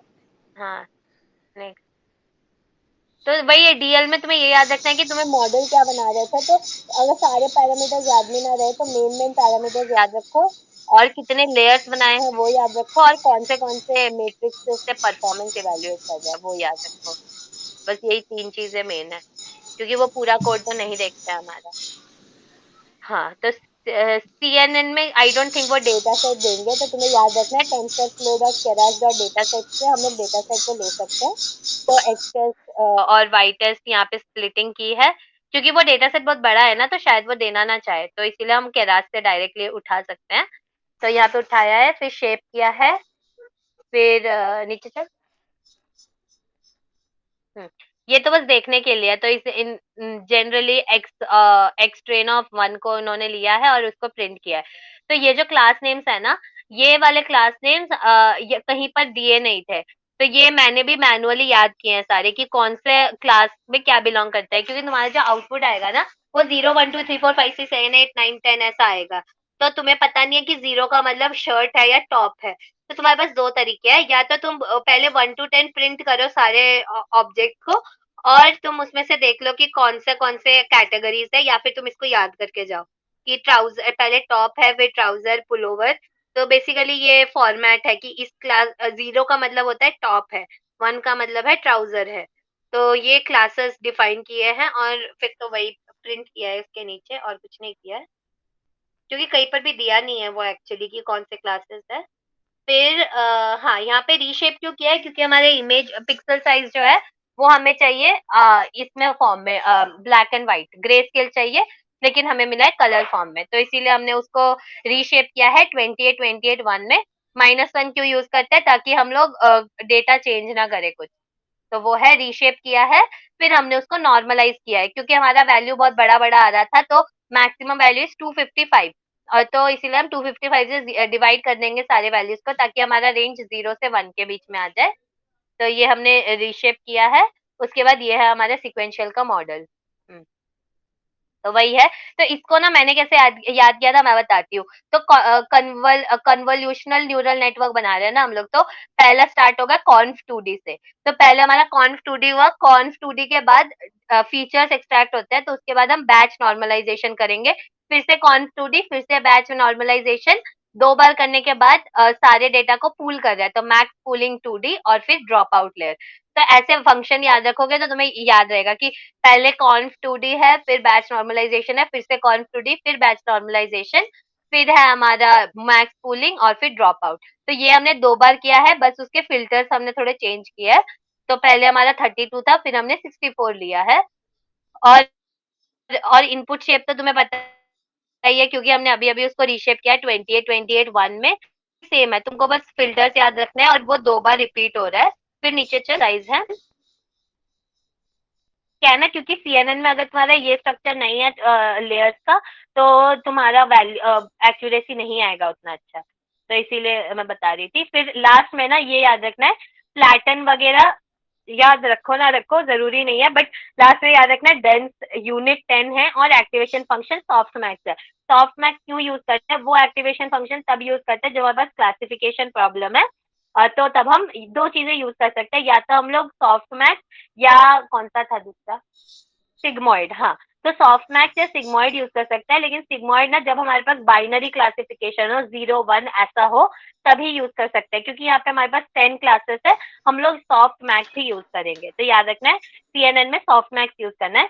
फिर भैया ये मैट्रिक्स किसी काम का नहीं है, तो एक्सप्लेन करने के बाद हमने कंपाइल किया। कंपाइल में यहाँ पे जो लॉस फंक्शन है ना, वो यही यूज करना है, क्योंकि यहाँ पे मल्टीपल कैटेगरीज है। तो इसका जो लॉस फंक्शन है वो है sparse categorical cross entropy. Normal binary cross entropy यहाँ हम यूज नहीं कर सकते, यहाँ पे हमें sparse categorical cross entropy use करना है। फिर ऑप्टिमाइजर तो एडम है जैसा मैंने बताया, और मैट्रिक्स जो भी क्लासिफिकेशन है उसमें हम एक्यूरेसी ही यूज करेंगे, तो मैट्रिक्स इज एक्यूरेसी। फिर नीचे चल, समरी हो गया। फिर हमें समरी डिफाइन करना है, समरी के बाद सेम फिट करना है मॉडल को। हाँ, तो यहाँ पे हमने हमने हिस्ट्री क्यों लिया है, ताकि हम नीचे हिस्ट्री को यूज कर सके, तो हिस्ट्री नहीं भी लिया तो भी चलता है। तो मॉडल डॉट फिट किया, किससे किया, x train Y train, batch size is 512, epochs हमने इसमें 100 लिया है, 100 मत लेना एग्जाम में, तुम्हारा खत्म ही नहीं होगा फिर। 100 एपॉक्स इज 100, वर्बोस का मतलब नहीं पता, हम नहीं लिखा तो भी चलेगा। और यहाँ पे वैलिडेशन डेटा भी डाल दिया हमने, ताकि वो वैलिडेट भी करते साथ में यूजिंग एक्स टेस्ट और वाई टेस्ट। ठीक है, तो इतना है, फिट कर दिया मॉडल को। फिर नीचे चल। वैलिड हाँ वैलिड वर्बोस वो का मीनिंग वर्बोस का मीनिंग मैं बता देता हूँ। अगर वर्बोस अगर 1 है तो वर्बोस ये 1 है ग्रीन तो लाइन ये ग्रीन दिखेगी, लाइन दिखेगी, अगर वर्बोस अगर 0 है तो वर्बोस ग्रीन 0 है लाइन तो नहीं ग्रीन दिखेगी। लाइन नहीं दिखेगी। अच्छा, यही काम है इसका। हाँ, बस यही हाँ काम बस यही काम है। हाँ, ठीक है। तभी मैं सोचू उसने मेरे मॉडल में तो कोई काम नहीं किया था। हाँ, तो फिर वही है कि एक्यूरेसी और लॉस फंक्शन हमने कैलकुलेट किया है, और यहाँ पे हमारा कुछ तो वैल्यू आ रहा है 93.8, लेकिन अगर हमने 10 एपॉक किया तो मेरा तो 0 आ रहा था। लेकिन वो 0 आया ना तो भी क्लासिफिकेशन में 92% आता है, तो तुम्हें चिंता करने की जरूरत नहीं अगर यहाँ पे 0 भी आ रहा है तो। फिर हमने यहाँ पे प्रेडिक्ट किया है एक्स टेस्ट से। तो अब एक्स टेस्ट से जब हम प्रेडिक्ट करेंगे ना, तो अगर तुम वाई प्रेडिक्ट का वैल्यू देखो तो कुछ तो डेसिमल्स में नंबर आ रहा है, लेकिन हमको तो क्लासिफिकेशन प्रॉब्लम है, 0 से 9 के बीच में वैल्यू चाहिए, तो इसीलिए हम वाई प्रेड को फिर ये आर्ग मैक्स फंक्शन लगाते हैं। तो आर्ग मैक्स फंक्शन से वो किसी इंटीजर पे जाके स्टॉप होगा, तो वही सिग्मॉइड जैसा काम करेगा, तो वो इंटीजर वैल्यू देगा। तो अब हम जब 0 करेंगे तो वो ये एरे की जगह अब हमें वो प्रॉपर वैल्यू देता है 9। तो आर्गमैक्स क्या कर रहा है, जो पिछले हमारे पास आई थिंक 9 कैटेगरीज है ना, 3 6 7 8 9 10, हाँ, तो वो जो 9 मिला है ना, तो वो बेसिकली क्या करता है, सॉफ्टमैथ फंक्शन ये उस इमेज का प्रेडिक्शन बताता है कि कितना प्रोबेबिलिटी है इस इमेज का हर क्लास में होने का। तो ये जो डिफरेंट क्लासेस दिया है ना 8-9, वो 9 क्लासेस हमारे 9 डिफरेंट कैटेगरीज थे, और उसमें से उसने प्रेडिक्ट किया कि हर क्लास में होने का प्रोबेबिलिटी कितना है। तो उसके बाद जब हम ये वाइपरेट कर रहे हैं, वो आर्ग मैक्स ले रहा है, मतलब उनमें से जो मैक्सिमम प्रेडिक्शन है वो ले रहा है। तो इसीलिए हमारा फाइनल वैल्यू 9 आया है, क्योंकि उसमें से देखेंगे तो हम 9 इज द हाईएस्ट वन। तो वही है। उसके बाद प्रेडिक्टेड वैल्यू लिया है। तो प्रेडिक्टेड वैल्यू में इसमें कुछ बड़ा काम नहीं किया है, वही 5 इमेजेस लिए, पहले के 5 वाई टेस्ट से, और फिर वहां पे प्रेडिक्शन का वैल्यू लिया है, और प्रेडिक्शन के वैल्यू से हमने उसका क्लास नेम एक्सट्रैक्ट किया है। वो क्लास नेम हमने इनिशियली डिफाइन किया था ना, ट्राउजर्स वगैरह, तो वहां से हमने वाई प्रेड का वैल्यू लिया और यहाँ पे प्रिंट किया है। लेकिन मेन काम जो होता है CNN में, वो होता है क्लासिफिकेशन रिपोर्ट का। तो ये तो तुम्हें डालना ही डालना है, कुछ हो ना हो। तो क्लासिफिकेशन रिपोर्ट डालो, और क्लासिफिकेशन रिपोर्ट है, और स्टार्टिंग में जो एक्यूरेसी है वो दोनों दिखाना है। तो इसमें एक्यूरेसी तुमको 94% दिख जाएगी, तो तुम्हारा काम हो गया। तो मेन तो क्लासिफिकेशन है। आई थिंक कंफ्यूजन मैट्रिक्स भी होता है, बट इसमें बहुत ज्यादा कैटेगरीज है, तो कंफ्यूजन मैट्रिक्स बनाने की जरूरत नहीं है। वो बहुत बड़ा वो बन बहुत जाएगा। बड़ा बन जाएगा। हाँ, तो और उसको समझ भी नहीं आएगा, उन्होंने एक्सप्लेन करने बोल दिया तो फंस जाएंगे हम। हाँ, हाँ ठीक है, फिर लास्ट वाला दिखा दे।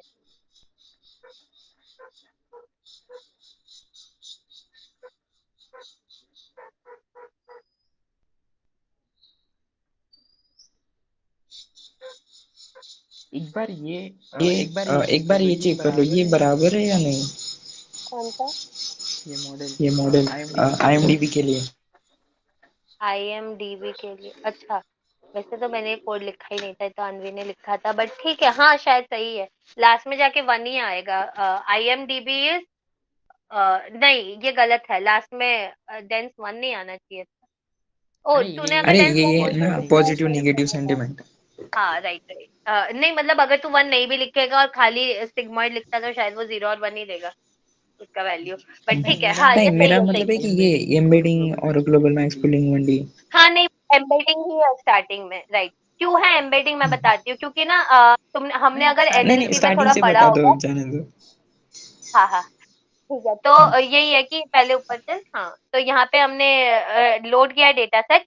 तो अब मैं बताती हूँ, तूने अगर एक्सट्रेन और वाई ट्रेन को लोड किया हो, तूने एक्सट्रेन को प्रिंट करके नहीं देखा ना, एक बार एक्सट्रेन को प्रिंट करके दिखा तो समझ आएगा।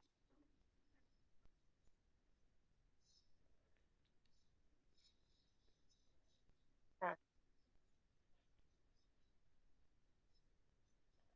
टाइम लगेगा। तो बेसिकली वो शायद वर्ड के फॉर्मेट में है, इसीलिए ये करके रखा है।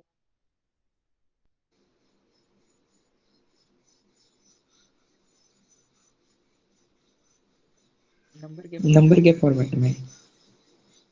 नंबर में है क्या वो? हाँ ओ हाँ, तो हाँ नंबर के फॉर्मेट में मतलब उसका उल्टा करना था उनको बेसिकली। लेकिन एम्बेडिंग का मतलब तो वर्ड के फॉर्मेट में होता है। एनीवेज, तो ये हुआ। फिर यहाँ पे जो किया है ना नीचे चल, हाँ शायद यहाँ पे किया है उन्होंने, pre processing sequence pad sequence. अब तो एक बार और एक्सट्रेन को रन करके देख नीचे, हाँ ये वाले को। एक्सटेंड को कौन से सेल कौन को? से सेल को? 33 जो तूने कमेंट आउट किया है, तो पहले अच्छा 32 रन करना पड़ेगा उसके लिए। अभी यही है। 32 किया तूने रन? 32 नहीं किया शायद तूने। अच्छा अच्छा नहीं। अब हम्म, हम्म हाँ, तो अभी ये उन्होंने पूरा एम्बेडिंग करके दिया है नंबर्स का। पहले जो खाली नंबर थे, अब वो एम्बेडिंग फॉर्मेट में आए हैं। तो जब हम अब नीचे जा रहे हैं ना, हम्म, हम्म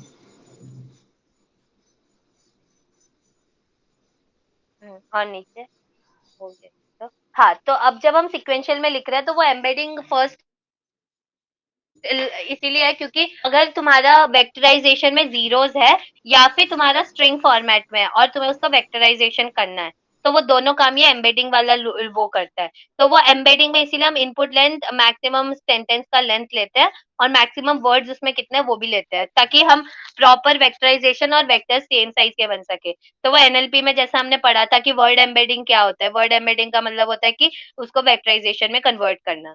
तो ये वही काम करता है। तो अगर हमारा ऑलरेडी वेक्टराइजेशन में है और प्रॉपर सीक्वेंस में है तो ज्यादा काम ये करेगा नहीं। बट ये फर्स्ट रखना जरूरी होता है जब भी हम कोई भी टेक्स्ट प्री प्रोसेसिंग वाला मॉडल क्रिएट कर रहे हैं। तो वो किया, फिर ग्लोबल मैक्स पूलिंग है ताकि हम फीचर्स को कम कर सके। फिर वही है, रेल्यू फंक्शंस लगाए हैं डेंस में। एंड फाइनली सिग्मॉइड है, क्यों? क्योंकि हमें आउटपुट 0 या 1 में ही चाहिए, तो इसीलिए ये मॉडल है। और फिर सेम कंपाइल किया है। अब यहाँ पे जो लॉस फंक्शन है वो हम बाइनरी क्रॉस एंट्रोपी यूज करेंगे। क्यों? क्योंकि यहाँ पे 2 ही क्लास है तो बाइनरी यूज कर सकते हैं। वो पिछले वाले में हमारे पास 10 क्लास थे तो इसीलिए हम लोग वो स्पार्स क्या कैटेगोरिकल क्रॉस एंट्रोपी यूज करते हैं। बट इसमें हम बाइनरी क्रॉस एंट्रोपी ही यूज करेंगे। ऑप्टिमाइजर एडम यूज कर सकते हो, ये सब याद नहीं रहा तो एडम यूज करो, सिंपल चलेगा। फिर फिट किया है x train, Y train, batch size, epoch. Batch size भी तुमको याद ना रहे ना तो जनरल 2 ही होते हैं, या तो 32 होगा या तो 512 होगा। इतना ही, इन दोनों में से एक डाल दो, काम कुछ ना कुछ तो करेगा ही वो। फिर नीचे चल। हाँ, तो ये तो प्लॉटिंग के लिए है। फिर तो कितना एक्यूरेसी था और ट्रेनिंग कट हो रहा है तो उतना दिखा है। आई थिंक क्लासिफिकेशन रिपोर्ट होगा नीचे बस। ओ हाँ, इसमें कंफ्यूजन मैट्रिक्स चाहिए, मैम को चाहिए, बहुत ही important. Ma'am directly confusion matrix पे आती है इसमें। वही मॉडल डॉट इवेल्युएट किया है लॉस और एक्यूरेसी देखने के लिए। तो इसका एक्यूरेसी 88% के अराउंड आया है।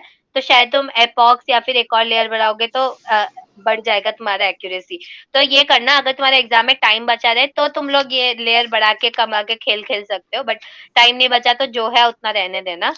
और फिर ये मॉडल डॉट प्रेडिक्ट किया है। ये तो ठीक है प्रेडिक्शन, बट कंफ्यूजन मैट्रिक्स बना देना बस, सिंपल, वो बहुत इंपॉर्टेंट है क्लासिफिकेशन में। Confusion matrix very important. तो फिर क्या किया है नीचे इसमें? हाँ, ये तो प्रेडिक्शन क्या है, तो नॉर्मल बाकी तुम दिखा ही सकते हो कि एक्स टेस्ट का वैल्यू क्या था और वाई प्रेड और वाई टेस्ट का वैल्यू क्या आया है। तो वो कोई बड़ा वो नहीं है, बट मेन है कि कंफ्यूजन मैट्रिक्स इसमें तुम्हें दिखाना ही है अच्छे से। बस नहीं है इसमें, और कुछ नहीं है। क्या है ना, इसमें मैं कुछ बता नहीं सकती ज्यादा क्योंकि रटना ही है अल्टीमेटली मॉडल को। वैसे इसमें वो मतलब क्या बोलते हैं, लाइक वर्ड्स में दिखाने की जरूरत नहीं ना रिव्यू? नहीं नहीं, वैसे अनवी ने दिखाया था बट मैम को कोई फर्क नहीं पड़ता है। वही तो वो बहुत दिखाने को लंबा बोला था। प्रोसीजर है। हाँ, नहीं तू बस एक्स टेस्ट का